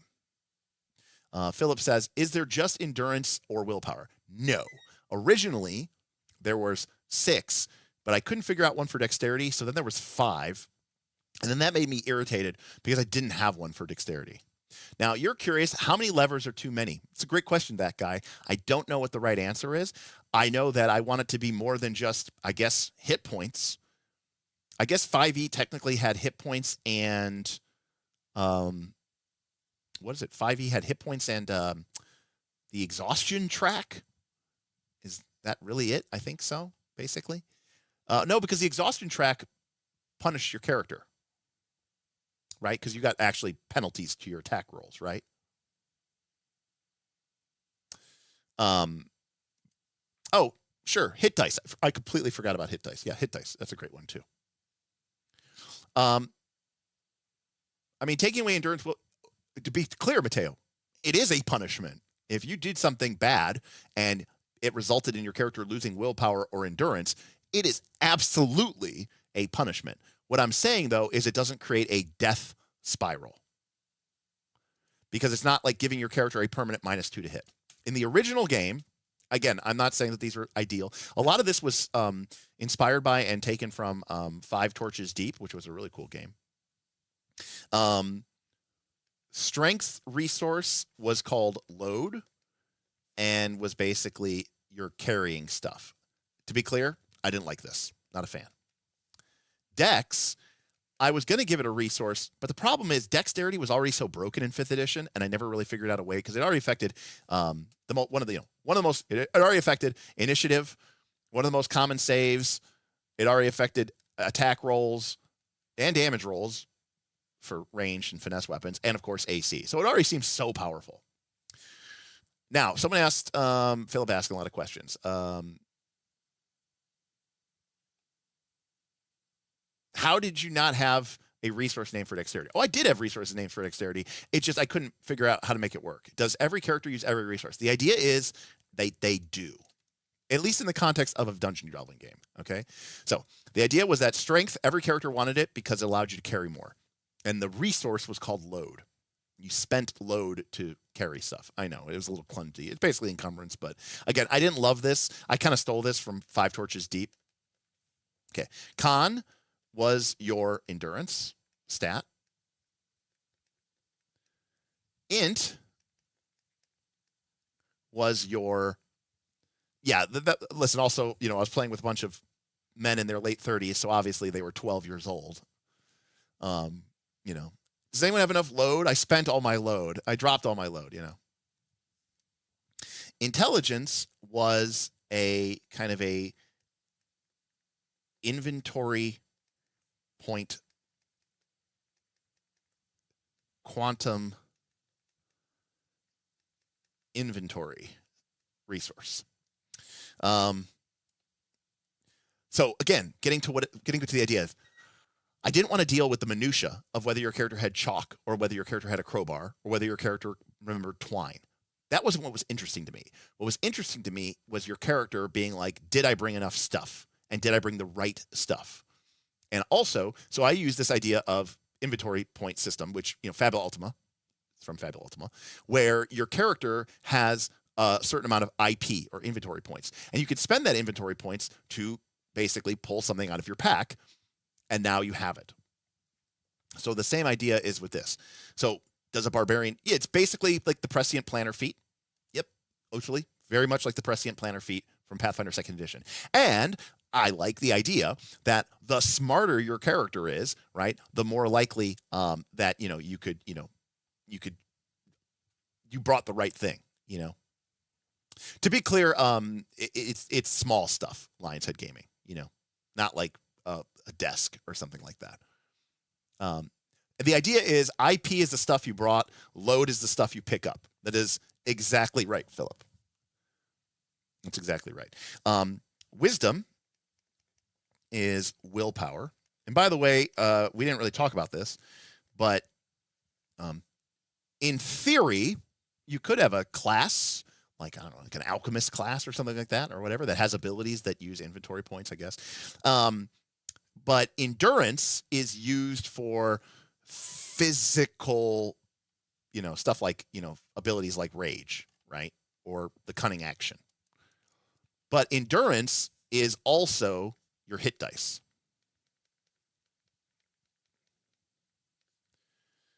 Willpower is obviously used for things like bardic inspiration. It's also used for spell casting, but willpower is also a hero point inspiration reroll.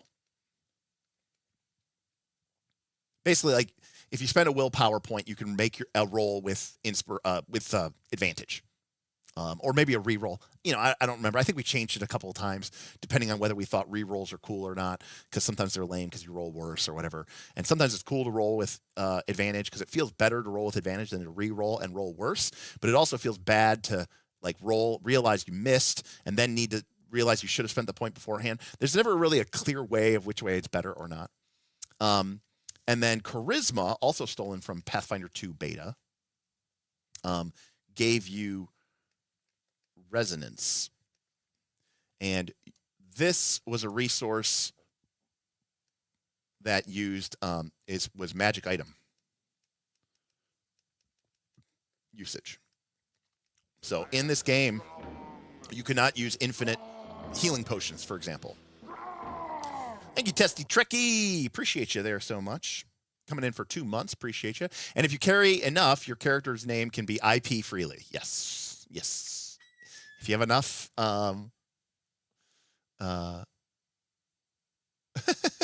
Very, very clear here. Very good, Tasty Trekkie. Thank you so much. So the idea is that,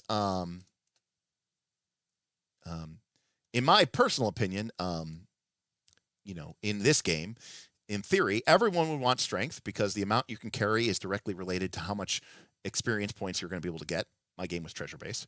Dexterity, I didn't have a system because it was really powerful and I didn't feel like trying to figure out a way to fix it. Everybody wants con because you want hit dice to be able to stay in the game longer. Everybody wants int because this will give you your inventory points that you could use to generate quantum inventory. Everybody wants wisdom because you want willpower, because even if you're not a spellcaster, you want to be able to, roll with advantage. And in theory, maybe not originally, maybe not in the beginning of the game, but everybody wants charisma because in order to use your magical items, it costs resonance. I should point out that magical items like wands and stuff like that work like this. So like you might have a wand of magic missiles and the resource is resonance, right? And so every time you use the charge of the wand, it costs more and more, resonance. Maybe we'll use a Fibonacci sequence there. And I don't know, maybe the wand resets on a long rest or a short rest. I don't know. I'm just pulling these numbers out of my ass. And so on and so forth. The idea is that no stat is a Phillips stat. The idea is that no stat is a dump stat. And by the way, like using a potion, drinking a potion would require a point of resonance or 2 points of resonance. So like there's no way that you can kind of, infinitely heal. That was another thing. Every caster, we didn't have charisma casters, wisdom casters, and int casters.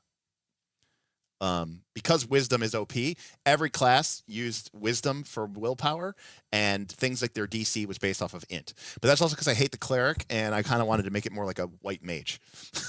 And in my real game that I made, I would get rid of divine magic, and you would just have a white mage.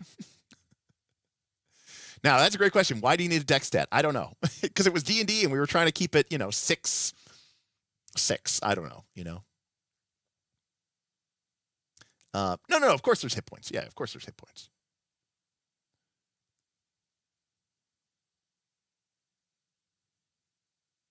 Making the fun choice the right choice. What's making you use all these resources, leave rest? Okay. Because Dex is busted, remove it. Okay, because it's about perceptive difference. Okay. Here's the problem. Here's the mindset that you have to understand. The normal methodology that we think of in the modern game is, okay, I have to save the prince. That's what the adventure calls for me to do. I have to save the prince. And this is the start of the adventure. And there's 3 encounters that I have to go through before we get to the save the prince encounter. And the challenge of the game is, can I manage my resources enough so that we get to the end and save the prince, right? And so to that respect, when you are losing resources and they're dwindling down, okay, it's stressful in a certain sense because you get worried that, when you maybe you get to this encounter and you're already running low, you're like, I don't know if we have enough. Here's the difference. The difference is in this game, there is no save the prince. You start and you have an encounter. And then the game goes, do you want to continue? And you say, yeah, let's continue. And you have another encounter. And now this encounter gives you, I don't know, I'm making these numbers up. It gives you plus 10% bonus. You get 10% more treasure. You get 10% more experience points. You get 10% more cool stuff. Do you want to continue? And then you say, yeah, I think we're looking good. Let's do it again, plus 20%. And then it goes, do you want to continue? Your resources are still dwindling. But now it's not, there's not the sword of Damocles hanging over your head, right? Like, if we fuck up, I guess the prince is dead and we failed and the whole game calls apart and everything is shit, That's Thank you, Sorrel. Blah, I just need to support. Well, thank you, Sorrel. I appreciate you. Even though you said your whole thing. you said your spiel. I appreciate you coming in here. Thank you. Thank you, Sorrel. I appreciate it.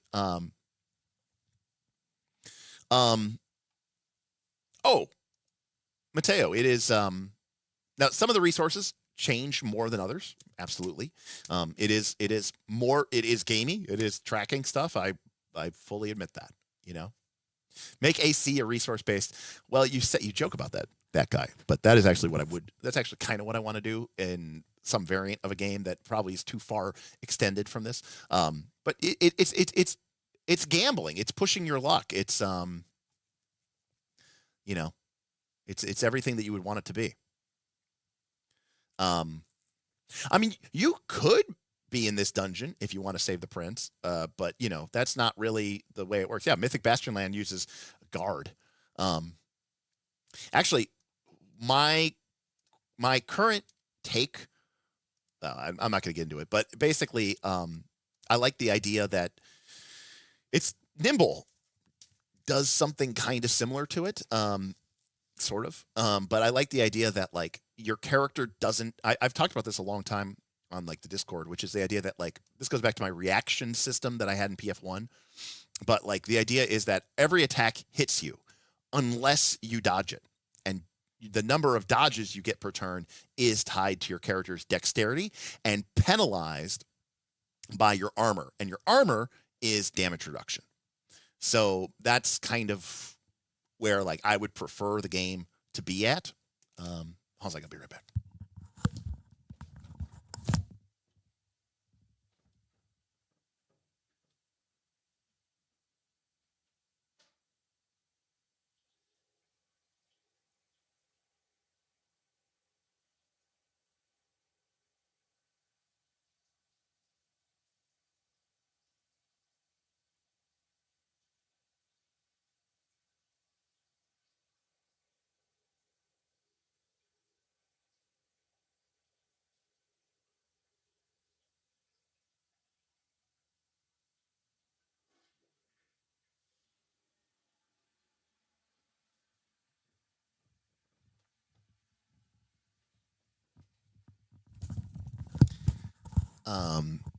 Yeah, so like this like yeah, I mean it's kind of like Daggerheart. I mean, like again, there's no I don't really have like a great vibe for it, but like there's this idea. So well, to be clear, Smendon, that's just year zero. That's just year zero engine. I mean that's Forbidden Lands does that, and all the year zero engine games do that. Horrible TTRPG, but appreciate the discussion. Now that's what I'm talking about. Cheers to you, friend. You're a year zero engine noob. All right. Then that explains it. But thank you for it. Yeah. Well, you know, look, I don't need. I'm not even saying that this is a good game for everybody. I'm just saying it's a game that I think is interesting. Because I think making those again, maybe it's not interesting, maybe it's not fun, but I think the idea of the fun is don't look at it. What I was trying to say earlier is normally you look at your resources as something that you are forced to spend so that you can do the thing that makes the adventure happen. What I'm saying is that these resources allow you to go further. Does that make sense? Right? No, but that's what makes it fun, is they allow you to go further than you ordinarily would. And they allow you to keep pushing and pushing and pushing. I mean, consider from a 5e perspective. In 5e, you are level 1, you have 1 hit die. In DTX, if your constitution was 14, you have 14. There's no reason to go further. Oh, Forovor, I don't know. I think you underestimate gamers. You kidding me? When you dangle that, so the thing is, normal gaming is based upon sticks. You punish the players if they fail to do the thing that you need them to do. My model is based in around carrots. I am tempting you to go further because I'm going to keep awarding you escalating and escalating and escalating. Gamblers, not gamers. What do you think gamers are? The whole game is gambling. You're literally rolling dice to determine the outcome of things. Yeah, it's all about chasing the carrot, baby. I don't know how to tell you this. Most modern day gaming, like video games, board games, are based upon pushing your luck and, keep going, keep going, keep going. Well, that's the thing, that guy. It's not even necessarily a double or nothing situation. It's just like, how well did we manage our resources? Can we keep going? Hey, we did really well today. We did really great in that combat. We did really well in the exploration. We did all these things really well, and we still have a shitload of resources, and we're already into the double bonus. Let's keep going. Let's go for the triple bonus. Let's go. When we played Pathfinder 1, and I played my Mega Dungeon, Dragon's Delve, we had a system of escalating experience points and treasure that occurred as you went longer. I think there was one, we called them expeditions. Okay. An expedition was the group going to the dungeon, staying in the dungeon, and then returning back to town to do a complete reset. There was one expedition that lasted, I think, 5 sessions. So that means in 5 sessions, they never went back to town. They could go back to town, by the way, at any time. Like, more or less, snap your fingers, go back to town. I mean, there's obviously situations that can occur, and you could get trapped or something in the dungeon, and it's not literally like you can teleport. You don't have like a scroll of town portal like you do in Diablo, but you could basically go back to town anytime you wanted to, more or less. And they went 4 or 5 sessions without going back to town, working on just the resources that they had managed to scavenge and scrap together. They were like, they used every random ass scroll that was in their inventory, some stupid, dumb magical item that they forgot about. They were like, how do I make this work to try to get us one more encounter? Because their experience point bonus was like plus 250% or something. It was insane. So Lance says the wizard was probably using his crossbow, and Lance knows because Lance was the group's wizard in this dungeon. Yes, it is the complete opposite of an adventure path. I don't drive anything. The players drive everything. Yep, 100%. That is completely correct. So, yeah,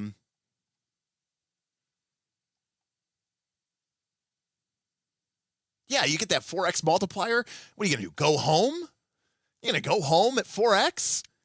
Come on. You work so hard to get to that 4x multiplier. You got to keep going.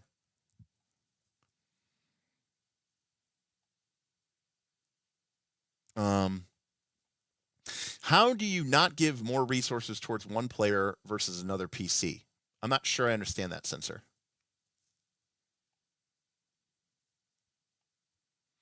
I think you either give resources to everyone or you give it to the party and let the players decide who gets what, depending on the resources. No, I still like having different people with different, different stats and different things, and different characters can specialize in different things, for sure.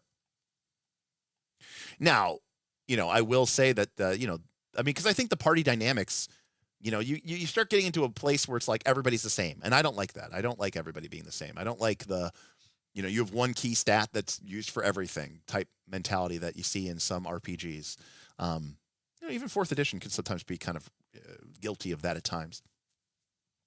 One of the things I like having is the idea that there's a reason. So where are the narrative hooks, or is this just RPG Yahtzee? It's mostly just RPG Yahtzee. I mean, the narrative hooks, it's a dungeon. I mean, you're there to, again, it is predicated on the original version of D&D. Where, I don't know how familiar you are with older games and older stuff, Turndyke, but like if you look at a module like B2, Keep on the Borderlands, or B1, In Search of Adventures, or X1, but yeah. No RPG Yahtzee, just Yahtzee. No. It's definitely an RPG. I don't tend to make characters and use them when I play Yahtzee. I tend to play Yahtzee. I don't need a player character. Take care, Sorrel. Thank you, by the way, for all your stuff and support. Yeah. Oh yeah. Only Yahtzee. It's a game. It's fun. It's an arcade game. You know, someone said that before. It's an arcade game. I mean, I'm not an expert at roguelike games, but I don't know how well they would work in an actual pen and paper tabletop role playing game. But there could be an element to that as well. And also true, a Pumpkin. You are so right on the money here. People just do not understand how many hooks players create for themselves in a dungeon, not to mention the ones that happen organically. The difference is you are used to the GM saying, these are the things that you must go do. And people think of that as being narrative. I don't. You know, who is giving you the narrative hooks in your life? Nobody. The meaning that I'm talking about real life. The meaning that you put into your life is the meaning that you bring to your life. Why are you working? What are you saving money for? Maybe your character wants to go into the dungeon so that they can save a bunch of money so that they can open up their own bar in town. That's your narrative hook. That's what your character wants to care about. That's why your character's risking life and limb is so that they have money to do this. My wife. There you go, Garblag. So.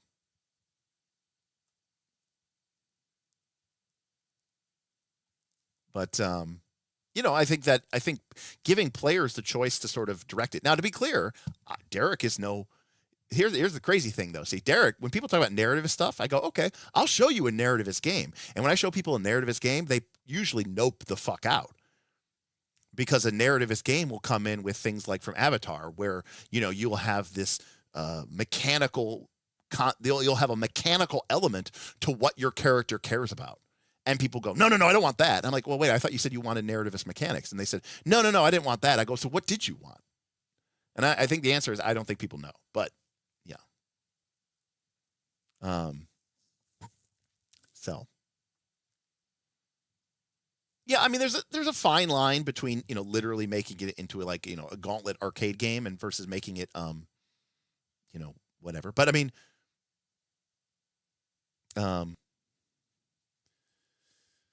people want a good time, i.e. fun, and yet 5th edition is the most popular role-playing game in the world. Damn. I need that on my soundboard. I don't have that on my soundboard. I need that. I kid.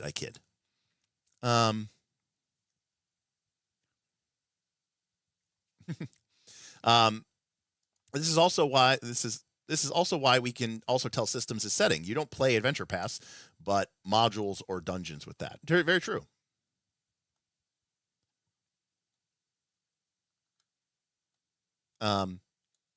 You know old D&D, but I thought you weren't interested in this stuff with no narrative these days. Also, life isn't a dungeon funnel. Way more choices for meaning, so bad comparison. I mean, no. I mean, I like pretty much all forms of gaming.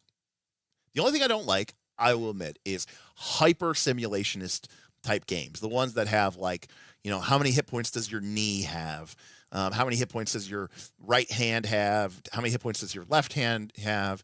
You know, did you get hit in the elbow joint or did you get hit in the shoulder? Like, when the games get like that, I admittedly, that to me is not my cup of tea. That doesn't mean that they shouldn't exist. I'm just saying that those aren't the kind of games that I really like. Also, remember, too, I believe that dungeons themselves are inherently interesting.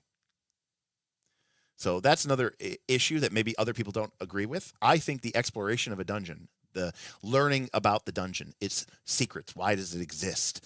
What is its secret history? If you watched, I have like 500 hours of dungeon design streams, and I talk about the dungeon being like layers, like an onion, you know? And as the players literally go deeper into the dungeon, they're pulling back the layers of the onion, and they're learning more about the secrets of this dungeon. Why does it exist, and why is it so? Why are there so many powerful, rare things here? And what is the elements of it?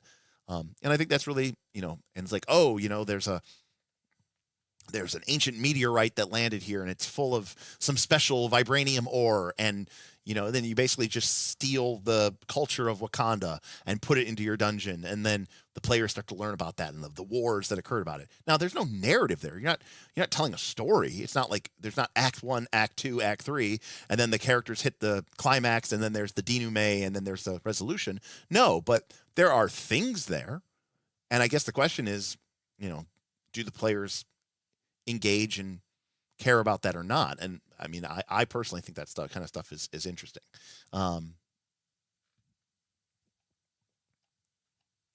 Yes, 5e is undoubtedly, and in fact, I would argue it was designed to be the cheese pizza of tabletop role-playing games. And nobody will ever say that cheese pizza isn't good. And if you like pizza at all, you will always eat cheese pizza.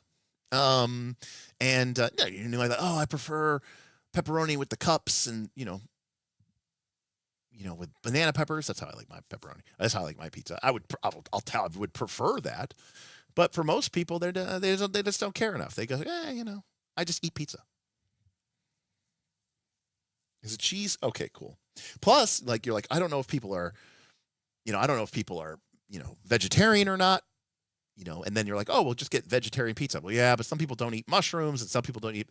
Everyone eats cheese pizza, so you just get it because it appeals to the most people.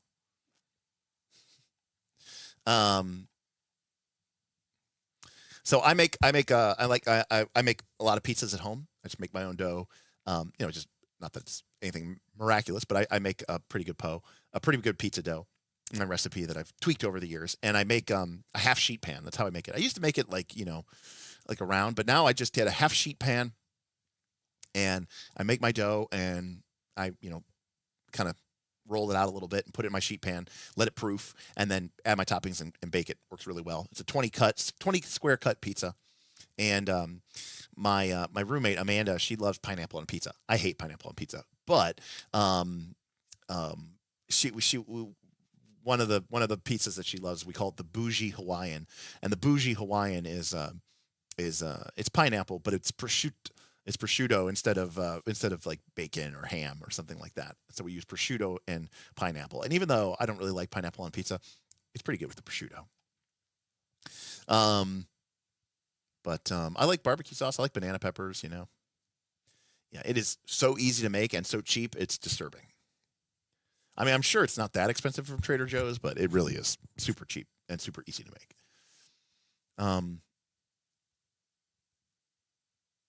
So, is making your own dough not called forgery? That's true.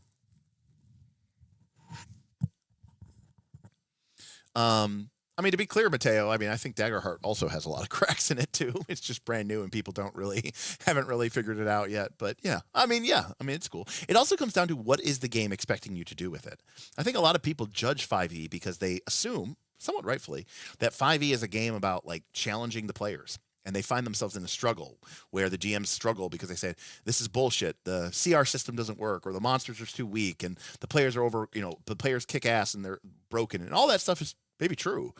But it only matters if the purpose of the system and the purpose of the game is to challenge the players, like it's some sort of, sport or some sort of gauntlet, some sort of, ninja warrior challenge. Daggerheart gets around that by basically saying, that's not what our game's about. Yeah, but I built my character and he's super OP. Okay, well, I didn't build my character. He's not super OP. And I went to 0 hit points and I just surrendered. It's like, oh, I avoid death. Sorry, what I call. So it's like, it's Daggerheart is much more open and much more honest about what the game's intentions are, which I like.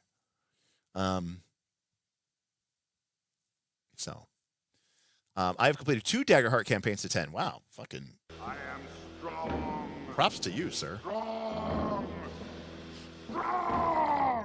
Played the Derek way. Oh, I like calling it that. It has its own cracks and very, very far from perfect, but 5e still preferred. Wow, okay. I mean, look, that's great. I mean, there's games for everybody,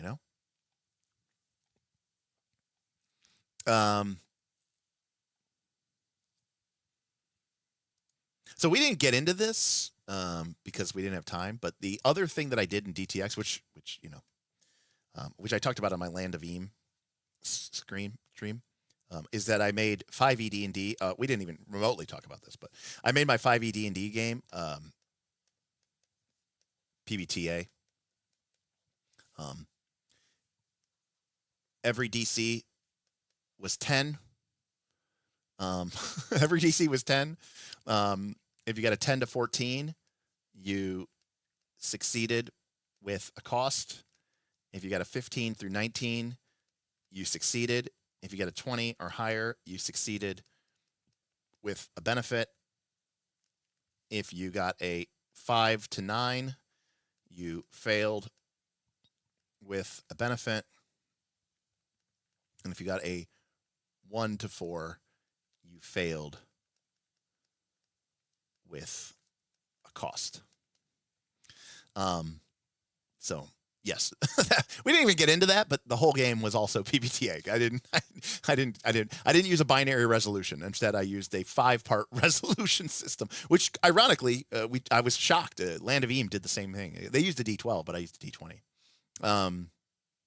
Also, I used the Shadow of the Demon Lord style bonus. So you didn't have proficiency and you didn't add like bonuses and stuff like that. So you just had D20 plus things. Sick. I didn't know the DMG told you to use a PBTA style resolution mechanic. If so, that's awesome. I've read the DMG, and maybe that's one. Maybe I don't remember reading that. Oh, absolutely, that guy. There is no such thing as the Goldilocks system. Oh, okay. I've not read the 2024 GMG, so that is actually I own it. I do own it, but I have not read through it yet. So it's thicker. It's nice. I know people shit on the DMG, and maybe to a certain extent they are right to do so. But I actually thought the 2014 DMG was actually pretty cool.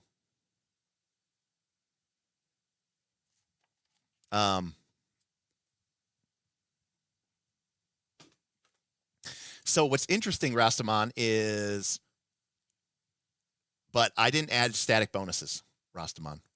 So you're right, except you're a little bit wrong, because the way that my game worked is you never got a. I didn't use fixed numbers, so like your bonus to attack might be like D20 plus D6.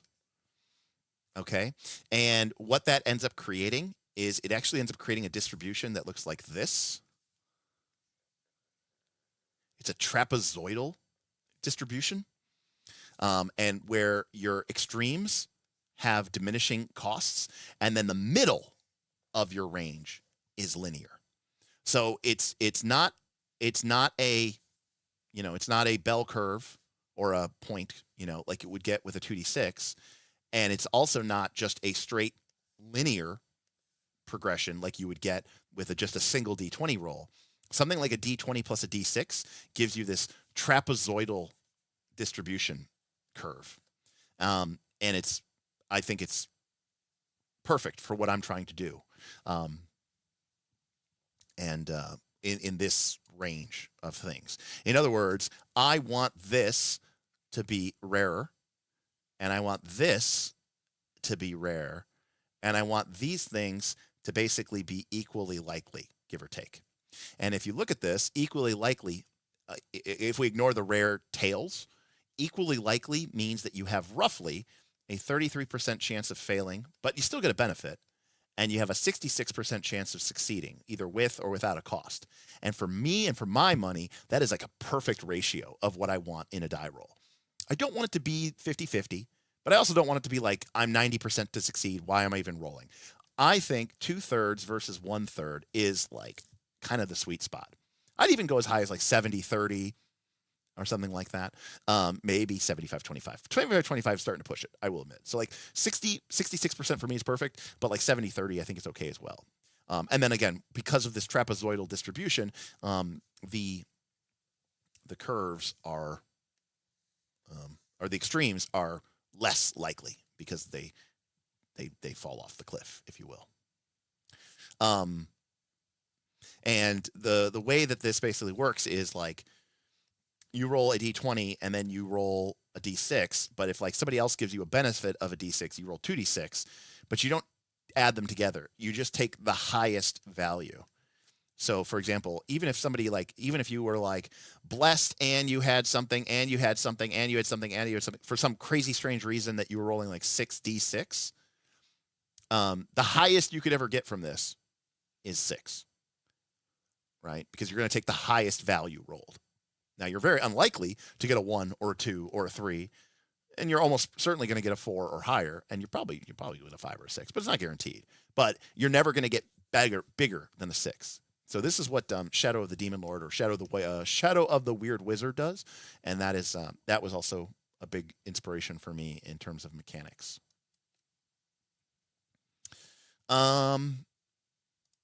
Chapter 2 Consequences, page 30. I don't want to turn this into like a DMG reading session, but sure.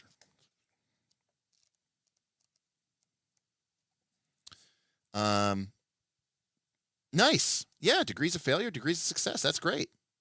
The only thing, Forvor, which I think is a little confusing. Well, not confusing, but it's a moving degree, right? Because it's 5 or higher or 5 or lower. But that is actually really great stuff. That's awesome. I just think that could be a little bit confusing to figure out all the math. So that's why I just set it to everything in the game is a straight DC 20 or DC 10. Everything is DC 10. So it's a lot more like PBTA where it's like a flat distribution. But yeah, that's actually great. Very neat. That's good. That's very PBTA coded. Nice. They even have success at a cost. Wow. Good for them. I'm impressed. DC 15 is my DC 10. Is that like the standard DC of D&D these days? If so, yeah. Very cool. Yeah, I mean, it sounds like, in some ways, I guess we're kind of on the same page here, which is great. No, that's a really cool section. I definitely need to spend some time. I just kind of assumed it was a reprint of 2014. Very cool.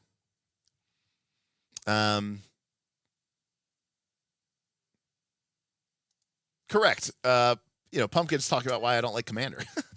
D&D is a dungeon game, but it fights against that aspect of itself. So you could not do dungeons, but the system fights against that as well. Much like Magic is a competitive game, so playing Commander is kind of tough because it's Magic is designed as a one we've owned game. Although they are making more and more designs now that definitely speak to Commander, for sure. But yeah, it's a cool system. Anyways, long story short, that is kind of what I basically wanted to do with Dungeon Time Extreme, was to create a hacked version of D&D that I thought had these resources and a system that basically really made it so that dungeon exploration was interesting and hopefully fun, and had that push your luck element that kind of felt like more like the older, sort of the olden days, without relying too much on brutal punishments and again, speaking towards action dungeon crawling. So whereas in original D&D, you were very much encouraged to avoid combat, I still think that it should be fantastic. I think avoiding combat should absolutely be an option in, say, DTX. But I also don't think that you should feel bad if you get into a fight. And in fact, I think sometimes fighting can be a totally reasonable option because it's fun. And we combat's fun. Like, there's no way that we can say that it's not, Is DTX mega gameable? Well, DTX doesn't actually exist, right? It was only a theoretical idea that was, Aaron tried to write it down Aaron tried to write it down into a zine. But but it was like a tribute. We've talked about this before. It's like the Tenacious D song, right? No one wrote it down, so Smith had to, write it down as a tribute. Even he titled this Heroic Action Adventure in Classic Fantasy. That was the subtitle for Dungeon Time Extreme. But is it mega gameable? Let me think about that really quickly. Yeah, it should be. I think. We'd have to figure out how to have the resources. The resources thing could be problematic because the whole point of the game is that you would go multiple sessions working off of a singular resource pool. And mega games usually have this idea that at the end of the session, you go back to town and everything is made right.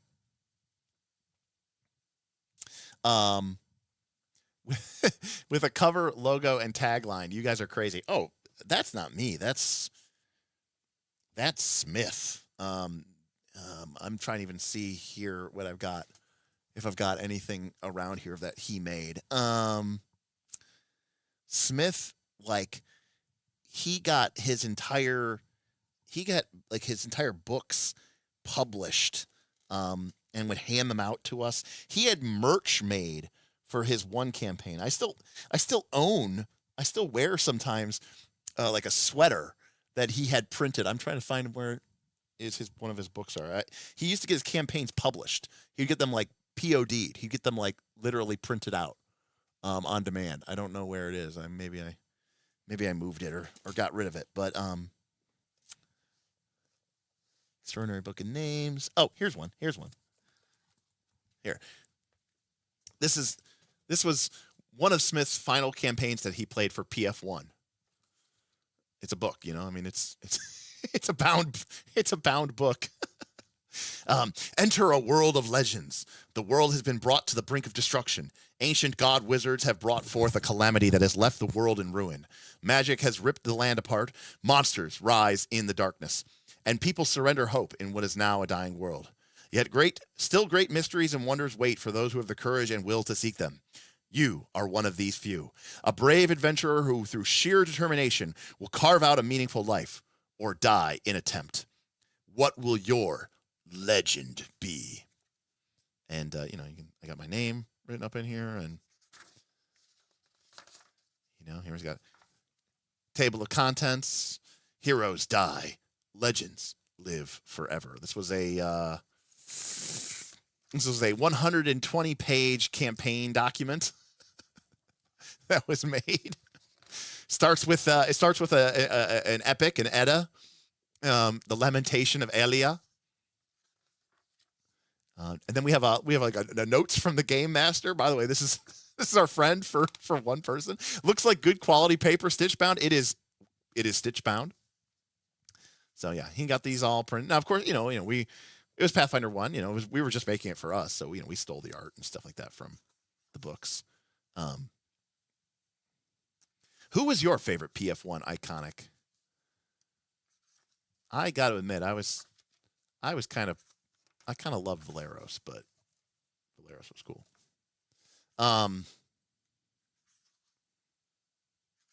Anyways, yeah. So we had T-shirts, mugs. It was a whole thing. Smith Forge, yes.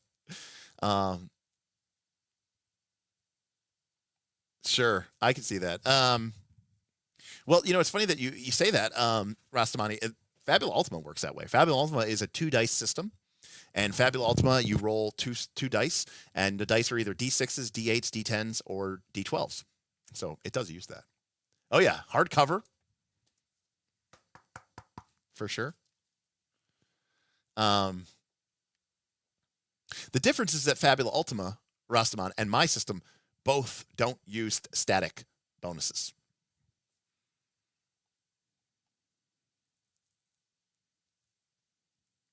Oh,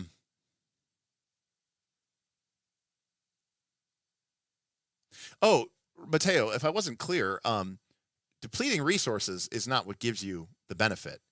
The thing that keeps getting you increases is completing those events. I'm sorry if I didn't make that clear. Like getting, overcoming your enemies, finding a treasure, exploring more rooms, learning a secret. Those are the things that increased the bonus track, right?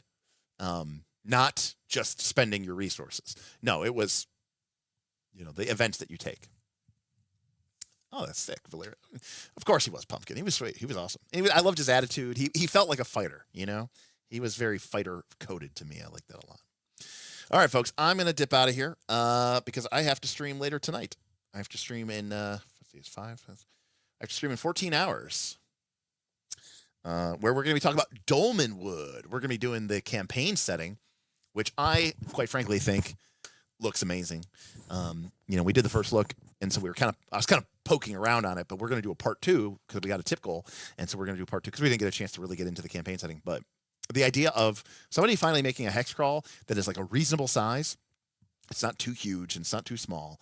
It's the right size, and every hex is detailed. I think it's amazing. That's so cool. So, am I designing a system? No.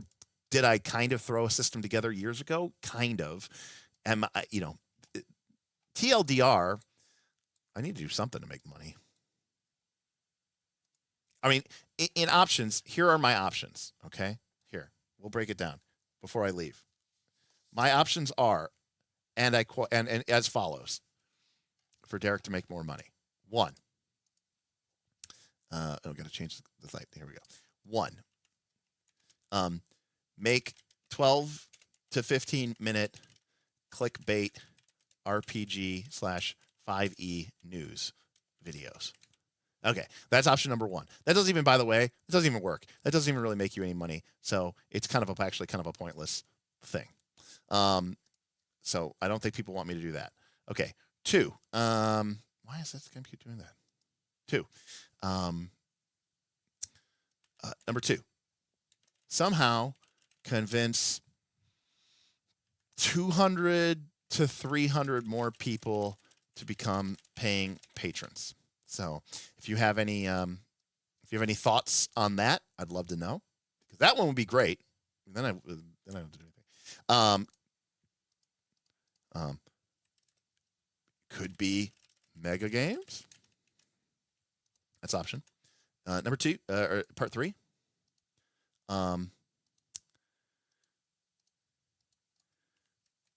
Design and sell and sell something that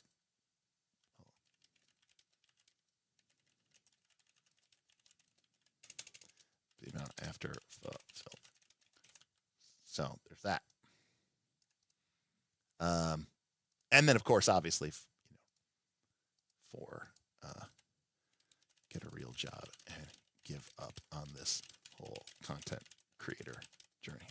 So there's that too, there. So there's always that.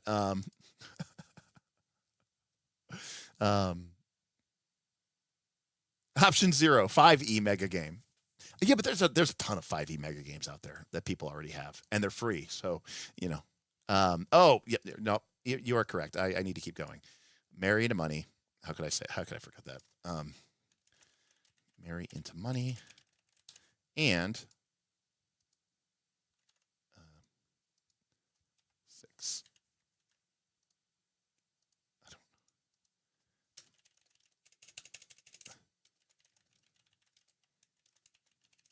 So there we go. So those are my options. You tell me which ones you think I should pursue. I'm down. Any of these, honestly, they all sound good to me. Garblack says, "Ooh, what about working with a handsome UK indie creator to make a mega dungeon for their awesome new game?" There you go. Those are not great options. Wait. Take care, Mishi. What do you mean those are not great options, bro? Isn't this what what do you mean, get a real job and give up on this whole content creator journey? That's everyone else. OnlyFans is probably the most viable. Yeah, that's tough. I mean, look, I understand that not everybody can be patrons, and that's right. I'm just being honest with you all about how I could, make that is the problem with that, Ivanovic, is that it is very time dependent. So there's no way I could GM enough to make amount of money, and I'm very limited. No, Rastaman. I was laid off last year because turns out my company felt like AI can do my job better than my entire department. So I was laid off. from my job.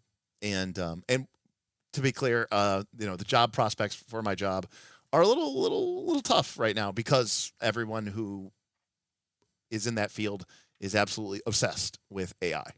So no, I don't have a job.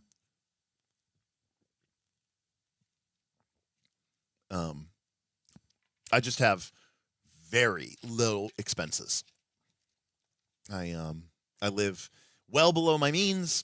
I'm not married. I don't have kids. I don't have nice things. I don't have expensive habits or tastes. So 80% of my wardrobe at this point is Knights of Last Call merch. So I'm able to get by with a very modest amount of money, but it's really disgusting how horrible the content creation game is. It's really crazy. Like I said, in 2025, we did. I think I did. What was it, like 100 and? I did like 150 live streams, or something like that, and something like that, and like the average was like 4 hours or something like that, or 3.5 hours or something like that. So, close to like, I don't want to say it's something like close to like 12 to 13 hours a week. And I think if you do the math on it, I made like $5 an hour or something like that, or $4 an hour, if it was just YouTube. Like if I didn't have, my Patreon, and of course for the first part of the year I had my actual job. So I've never had to consider myself for this before, because I always had a real job that paid all my bills. So the channel was always just extra money, which is why I used to take all the money that I did make from the channel and I put it into having a massive studio that we used once a month. Why I bought thousands of dollars worth of lights and cameras, because I was like, look, I don't need this money, and it's fun, and I like having nice gear and nice equipment, and I like putting all this stuff into the channel, because I think it makes it look cooler and more fun, and I can give money to Bob, and I can give money to Smith, and I can give money to Tim, and I can give money to my friends who are helping me out with this stuff, and that was a lot of fun. Correct. Well, if I got a job, though, you understand, right? I wouldn't be able to stream till 5 in the morning. So that goes without saying. Like, all of my increase in streaming and my ability to do all this stuff exists because I don't have a job. Lenny, for the lottery ticket. That's nice. You know what? I appreciate your honesty. Lenny Mad Hatter tipped $2 for the lottery ticket.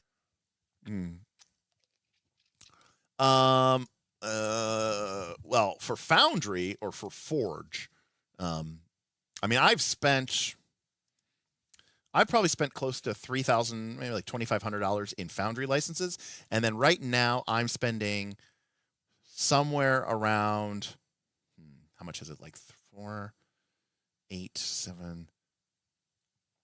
I want to say I'm spending somewhere around $4,000 to $5,000 a year, maybe like probably closer to $4,000 a year. I'd have to actually do the exact math on Forge, which is just to run Foundry services for the patrons, give or take. So, because our enterprise solution is like $175 a month, so that's like $2,100 right there. I think maybe it's like, it might be $200 a month, actually, now that I think about it. So I think it's more like, let's call it $2,400 a year for just for Northern Reaches. And then we have other Forge servers that we have for other community games and for other options, and those are a couple $100 a year or so. Yeah, three and a half. We'll call it 3.5 is what I spend on just Forge for hosting services for Foundry. This is true. I do not have a TV. I do not have Netflix. I do not have Hulu. I do not have Disney.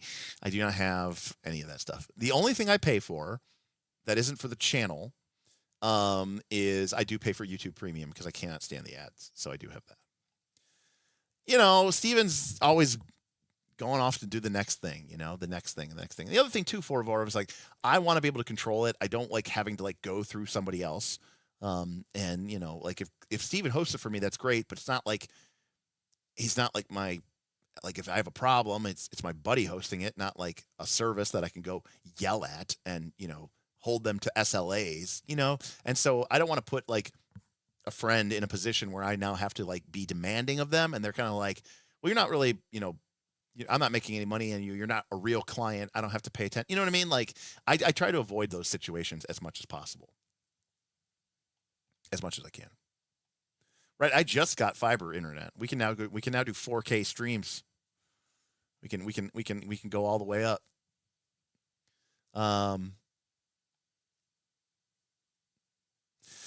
Yeah, I mean the problem with Shadowdark Mega Dungeon is cool, you know, and Shadowdark's definitely hype. It's definitely hot right now, so that's definitely a thing. Although like now it's all hex crawls. The problem with Daggerheart is, in full transparency, I don't have the clout to do Daggerheart. I haven't had a chance to run the damn game yet. I mean, I ran it in the beta, but since the game came out in June or whatever, I have not run it. So even if I have cool ideas that I think are neat for Daggerheart, I don't want to be that, you know, that guy who makes a bunch of stuff for a game that I'm not even playing. So yeah, that definitely needs to happen first, for sure. So also, again, I'm torn on what Daggerheart community even wants. Like the last thing I want to do is shovel shit into people's mouths that they don't want. It seems like what people want for Daggerheart is more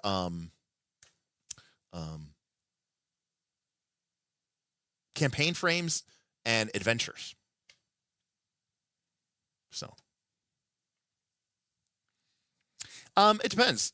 You know, because it's a fiction first game, I don't actually care about the rules as much because the game quite deliberately says like this is a fiction first game. Like do whatever you want. And if there's a tension between the rules and the fiction wins. And furthermore, the existence of the fear meta currency allows me to increase that just to spend it and do that. Derek will remove the roll to hit for adversaries. Well, I don't like rolling to hit in general. The problem is I would never remove the roll to hit because the game has an evasion statistic, and like I mean I'm not opposed to the idea of it, but I mean the game does have a to hit roll, so unfortunately that is something that you kind of have to work around. But also I don't have a problem with rolling to hit. I just don't like rolling dice, period. But I don't want to roll any dice. Yeah,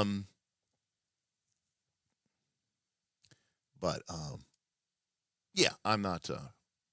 To be clear, I have no problem making a hard move and then rolling and then missing. I have no problem with that.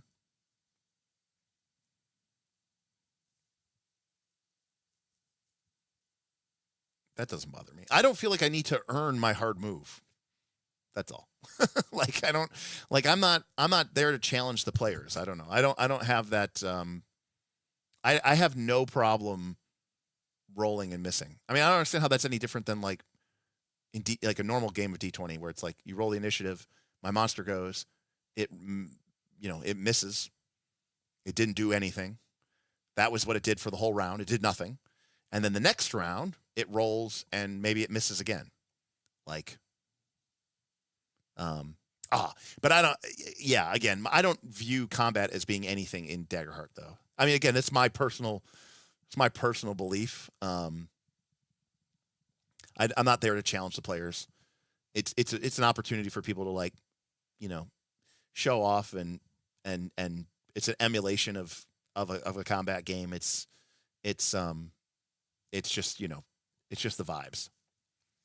It's just vibes. Well, maybe. Unless, Lurtz was a tier 3, a tier 3 foe. Because, again, I don't care about that. I can tell you, I will never use the battle point. I don't even know what they are now. I will never use the battle point system to build an encounter.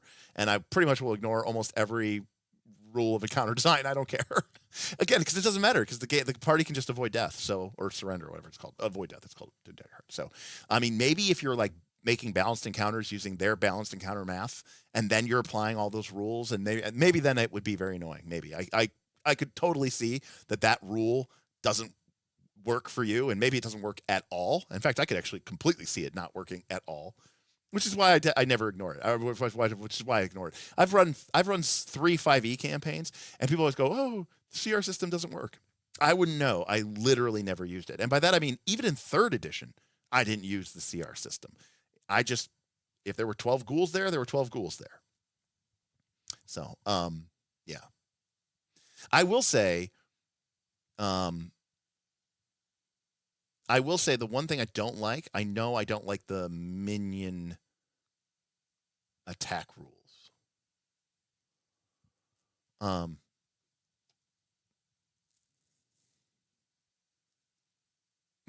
The rules work fine the bad way, where monsters attack on every spotlight.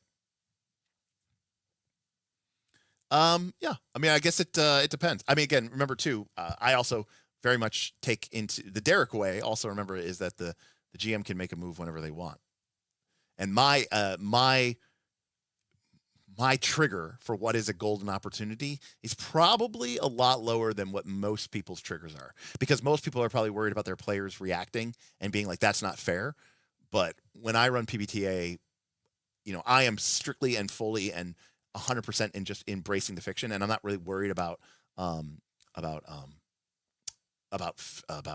fairness or balance. So my monsters will go whenever it feels like they should go, especially if it would be like when they would go on camera, like if I was directing, but also when they would go because of the fiction. So I'm wearing like 2 hats. I'm wearing the fictional hat, and I'm also wearing the director hat. And that means that there's a lot of opportunities for my monsters to just attack because that triggered a golden opportunity. Horde and Swarms are great. What I don't like are minions in Daggerheart.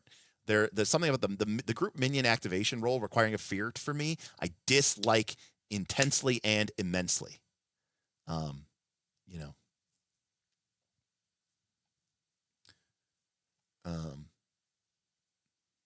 To me, a fear spend to activate a group of minions feels backwards. It's minions. Why am I spending fear? You know. I cringed when I first heard director. Yeah, I mean it's a different way. I mean the game is cinematic. It's theatrical, right? And that means there's these elements of being a director and thinking about the game as a movie, And it's not really about, it's not a sport, right? It's a creative exercise. Yeah. Oh, okay. You hit enter too quick. But yes, cringe when you heard director, but it does make sense when you think about it. The thing is, Ivan, the problem with Draw Steel is a game that has all these really complicated, sport, tactical combat mechanics. So in a weird way, being a director in Draw Steel, I think feels a little weird and a little strange to me. Yeah, the things I would change in Daggerheart are probably very surprising to people. Like the fireball spell really bothers me in Daggerheart. It's way too involved, and I don't want to roll all those dice, and I don't want to check all that stuff, and I don't want to roll all those reaction rolls. Like, there's got to be a better, easier way to do that. Like that spell is one of the spells that I'm like, oh, I would definitely change that when I read it. Because remember, in my version of Daggerheart of Nightheart, Fireball wouldn't even be in the Codex domain. It wouldn't even be in the Codex domain. It would be in the Elemental domain, which belongs to the Sorcerer, not the Wizard. The Wizard wouldn't. The Codex domain wouldn't have Fireball. I don't think the Fireball. I know Fireball is the defining Wizard spell. It doesn't have to be. We can do different things. If you're gonna have a Sorcerer in your game, then the Sorcerer and the Wizard have to be different. I'm sorry, and I don't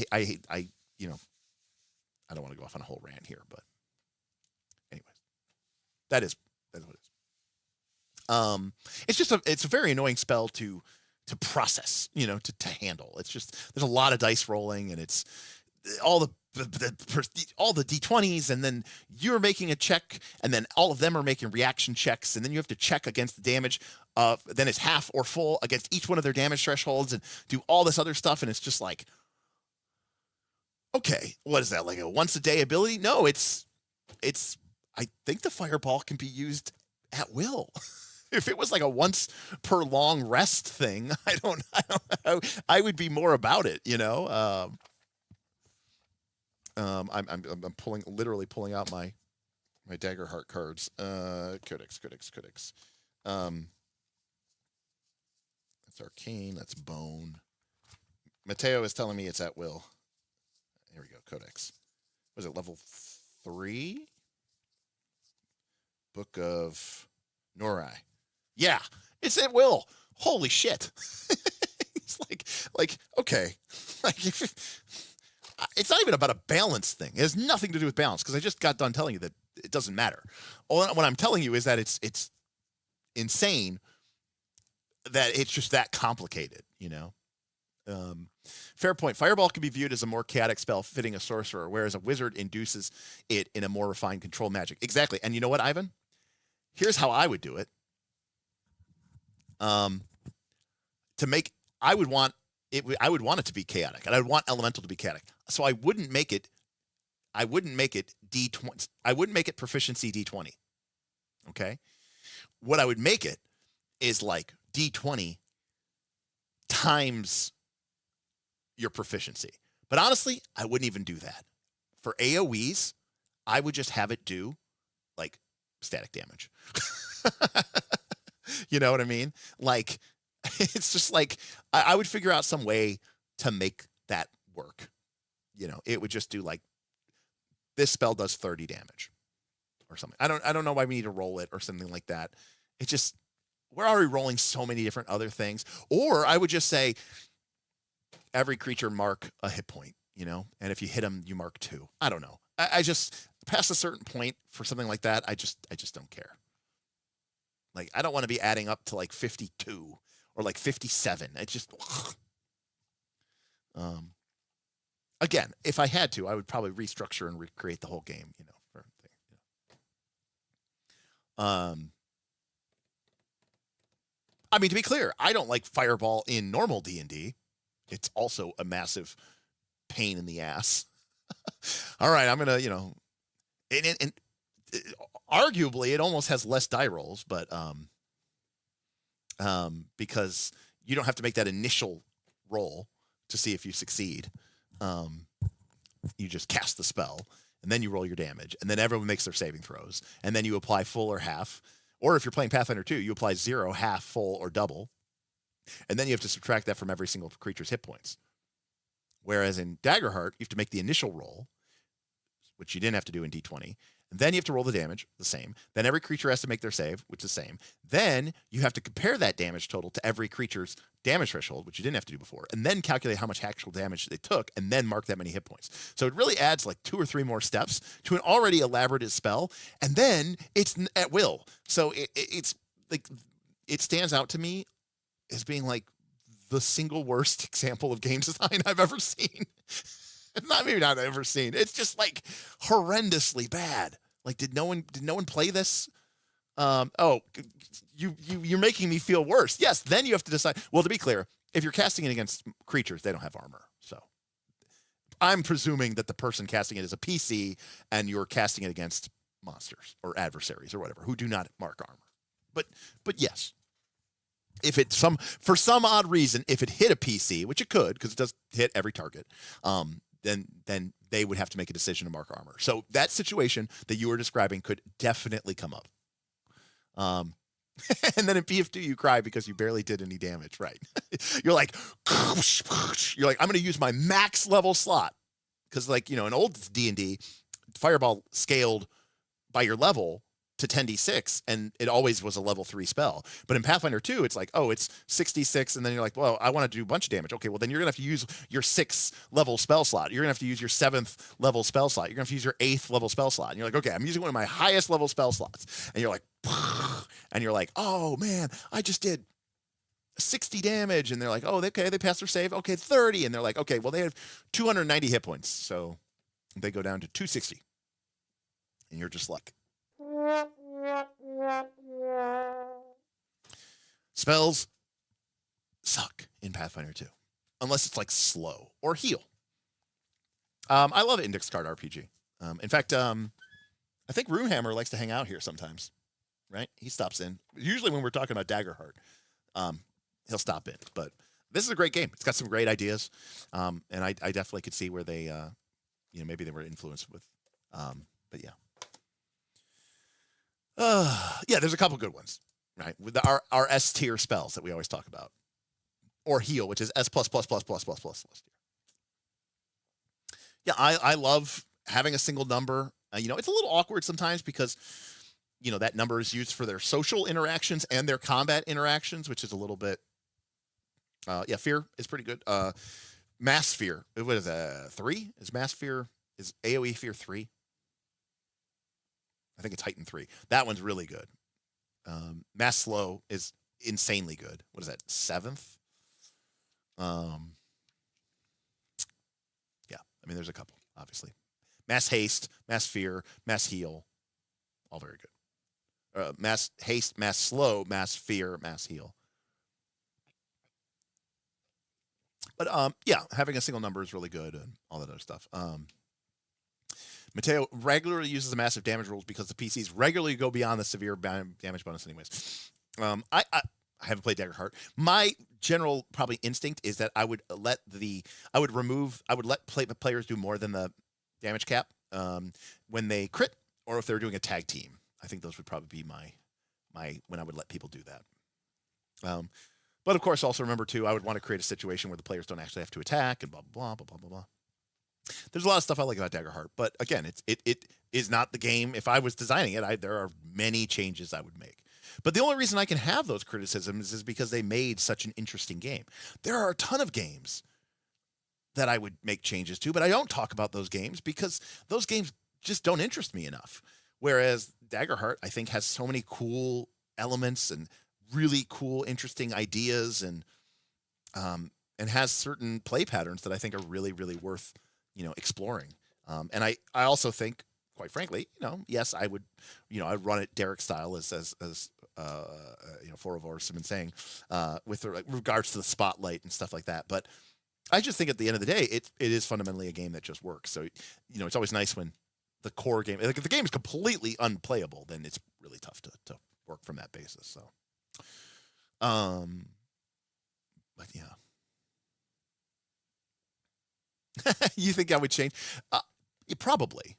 Just from the beginning of the fact that, okay, I want to go to 12 level. Okay, well, I also want to make it so that, the players roll all the dice, and you know what I mean? And the GM doesn't roll dice and all this other stuff, but yeah. Blah, blah, blah. So yeah, I don't think you're wrong. And that's the challenge, right?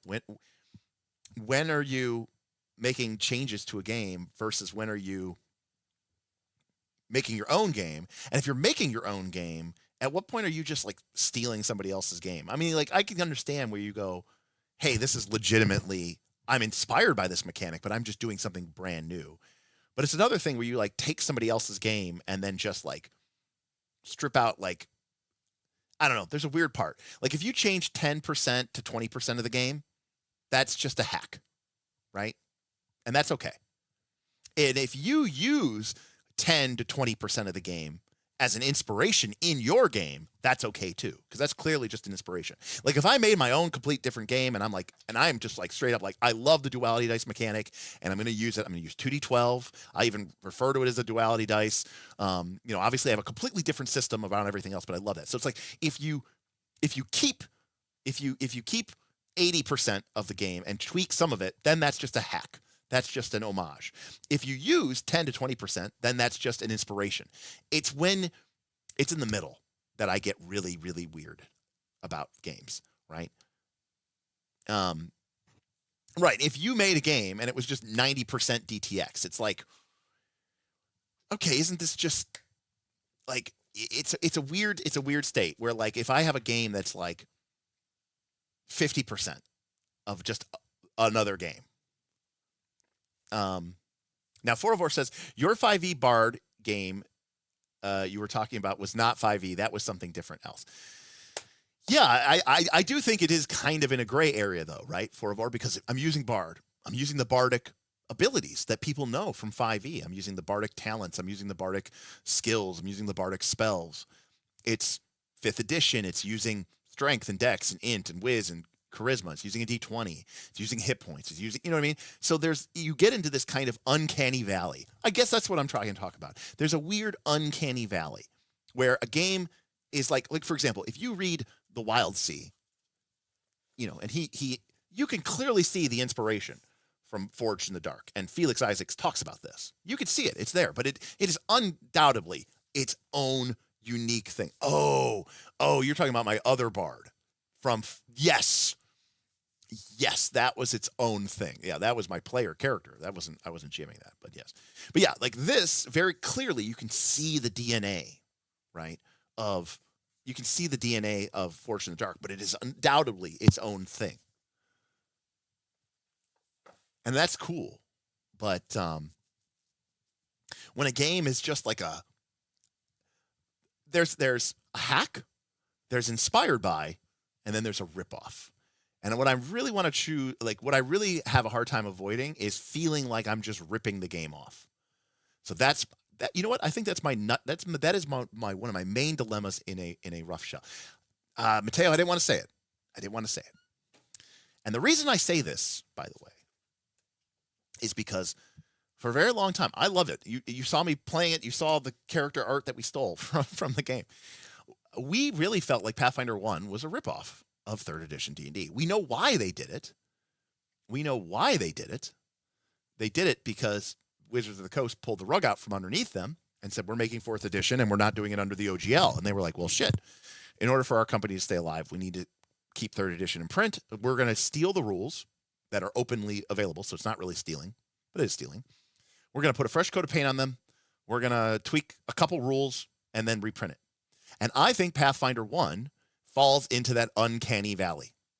It is clearly more than just a hack of 3rd edition. But it is also not just like, oh, we were vaguely inspired by 3rd edition. No. Pathfinder 1 clearly exists, in my opinion, it's a ripoff of 3rd edition, right? It is 70% 3rd edition, 60, you know what I mean? It's somewhere in between.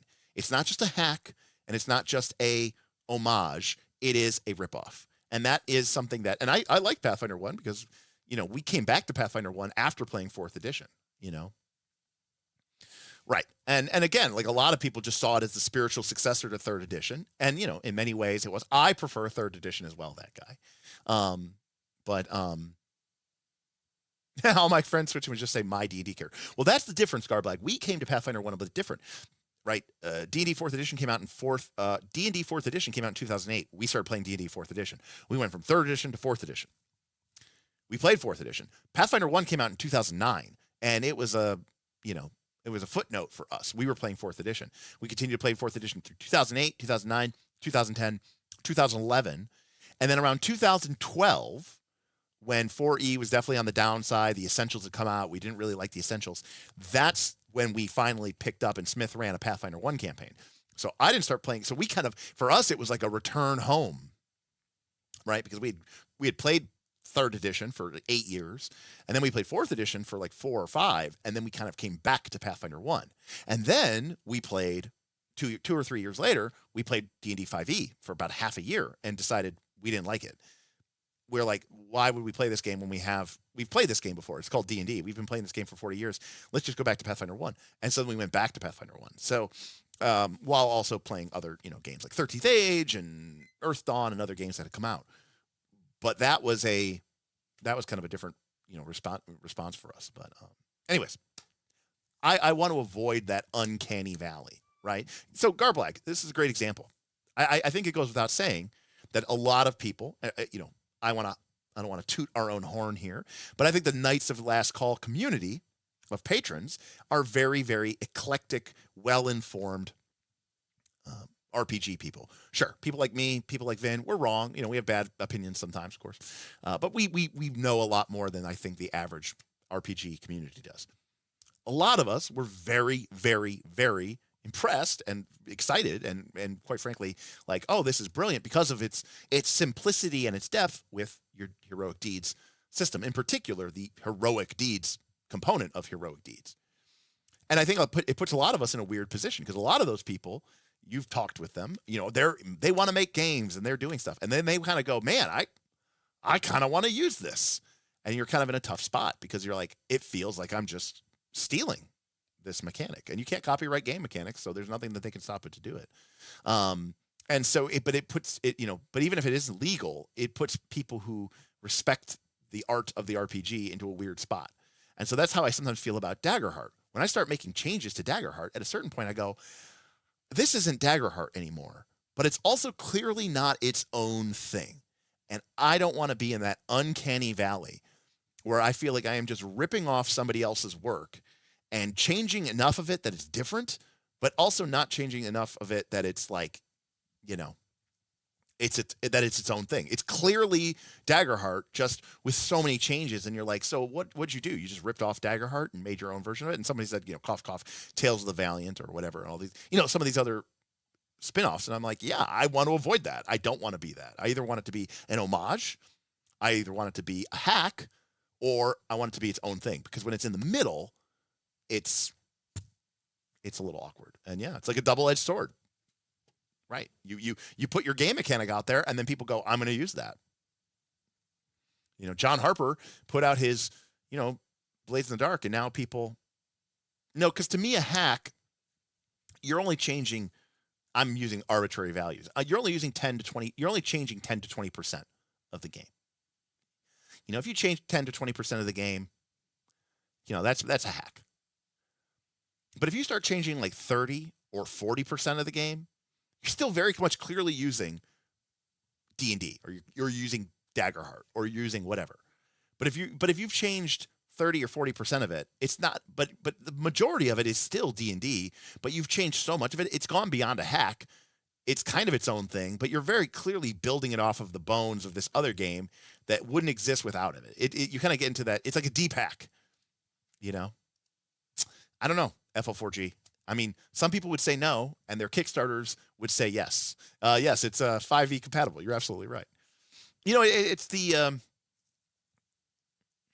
Ian Malcolm thing from Jurassic Park. Your game designers were so preoccupied if they could, they didn't stop to think if they should. You stood on the shoulders of giants, and you took the next step. And now you're putting out a Kickstarter, and you're selling it, right? But yeah, I mean, John Harper came out with Blades in the Dark, and then a ton of people were like, this mechanic is incredible and amazing, and they use that mechanic in all of their games. And so it's kind of like what Garblag was talking about with his heroic deeds system. It's kind of it's a very much a compliment. But it's also kind of like, damn, man, all these people are just taking my mechanic and running with it, Okay, cool. And I agree. It's a thin line between homage and ripoff. And that line depends a lot on who you are, what you're aware of, and that line can be different for the designer. It can be different for the audience. It can be different for the original author who wrote the homage that that the game is based off of.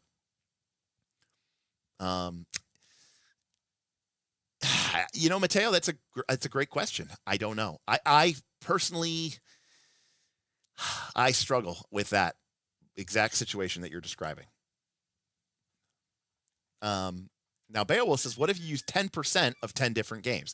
So my term for that is called a Frankenstein game, which has its own set of problems. Frankenstein games are most definitely, they are somehow the worst of all the worlds.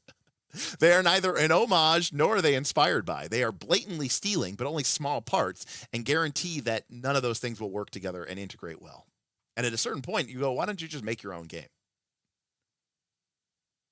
Right. Also, yes, there's a lot to be said about how much you are openly, publicly like, yes, I love this mechanic and I want to do it,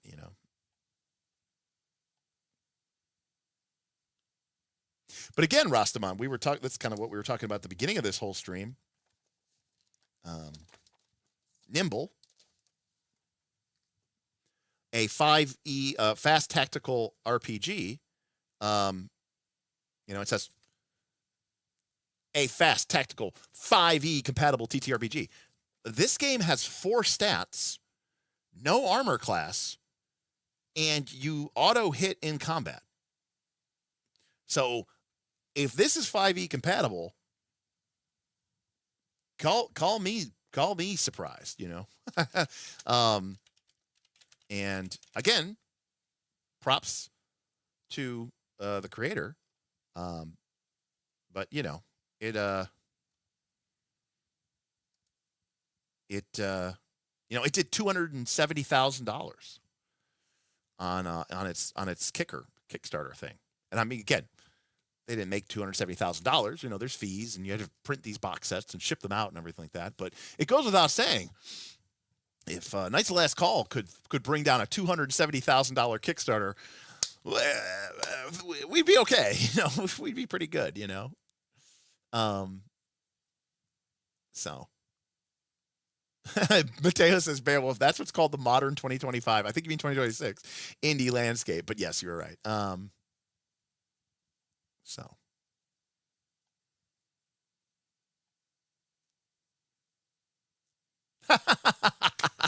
All right, you know what? We're ending the stream on that. That's my favorite thing. That's the key takeaway from this stream. That's amazing. I love it. That is my favorite thing that has happened tonight. This is fantastic. FabU sometimes does feel like 5 different games stitched together, and I actually think that FabU would be a better game if it wasn't as FabU started off. Actually, that's a great story. FabU started off as a hack of Ryutama, and as EMA went further and further and further, it became less and less of a hack. But because it started in that base of being a hack, I think the overall game suffers for it. So I will say that. Now I still think the game is great, but I think that there are some core systemic issues with the game, what it wants, how it's structured. Because again, it started as a Ryutama hack, and then it sort of evolved into, as I understand it, I could be wrong, but from what I know from reading, yeah.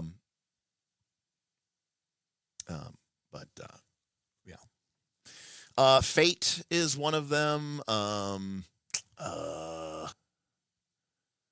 Where is it? Ryutama? The core system resolution. The dice. The whole core system is Ryutama. With like the D8, the D6, pick 2 stats, put them together, add it together, blah blah blah. That's Ryutama.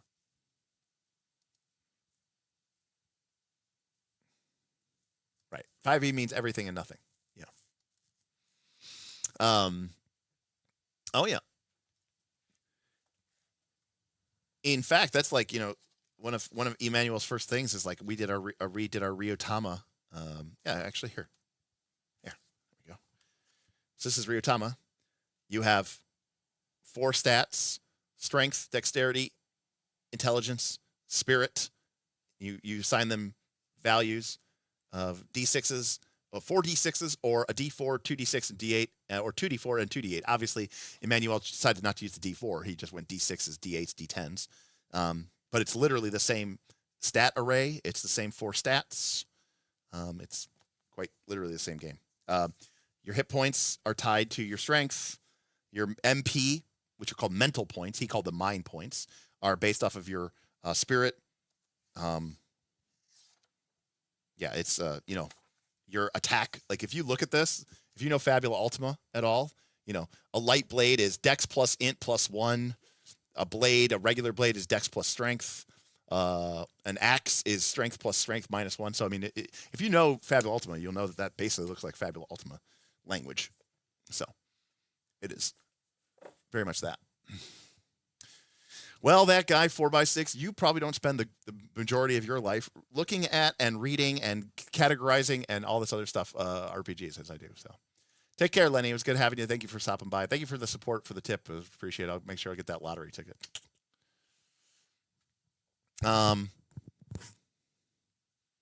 So. Ooh, neat, Lib. Good to hear it. Nice. That'd be cool. An in-person mega game. I gotta love it. Well, then, Bullet, I am leaving. So that's good timing. Good timing. All right, folks. Well, I'll be back again tonight to talk about Dolmenwood. And before I said it was going to be in 14 hours, and now it's going to be in 13 hours. Perfect timing. You arrive and it's over. Time is over. So thank you, everybody, for hanging out with me tonight. Again, my sleep schedule is horrible. But thank you to Lenny, Forvor, Sorel, Tasty Trekkie, myself, super chatted, Doc Flamingo, Commander Snookums, and Adam Hart for the support and the chats. It was nice hanging out with you all this evening as I wake up from my nap that took up the majority of my afternoon and evening, and now I have to decide what to do with my day before I stream again later tonight. I'll see you next time, aka in like 12 hours on Knights of Last Call. Peace.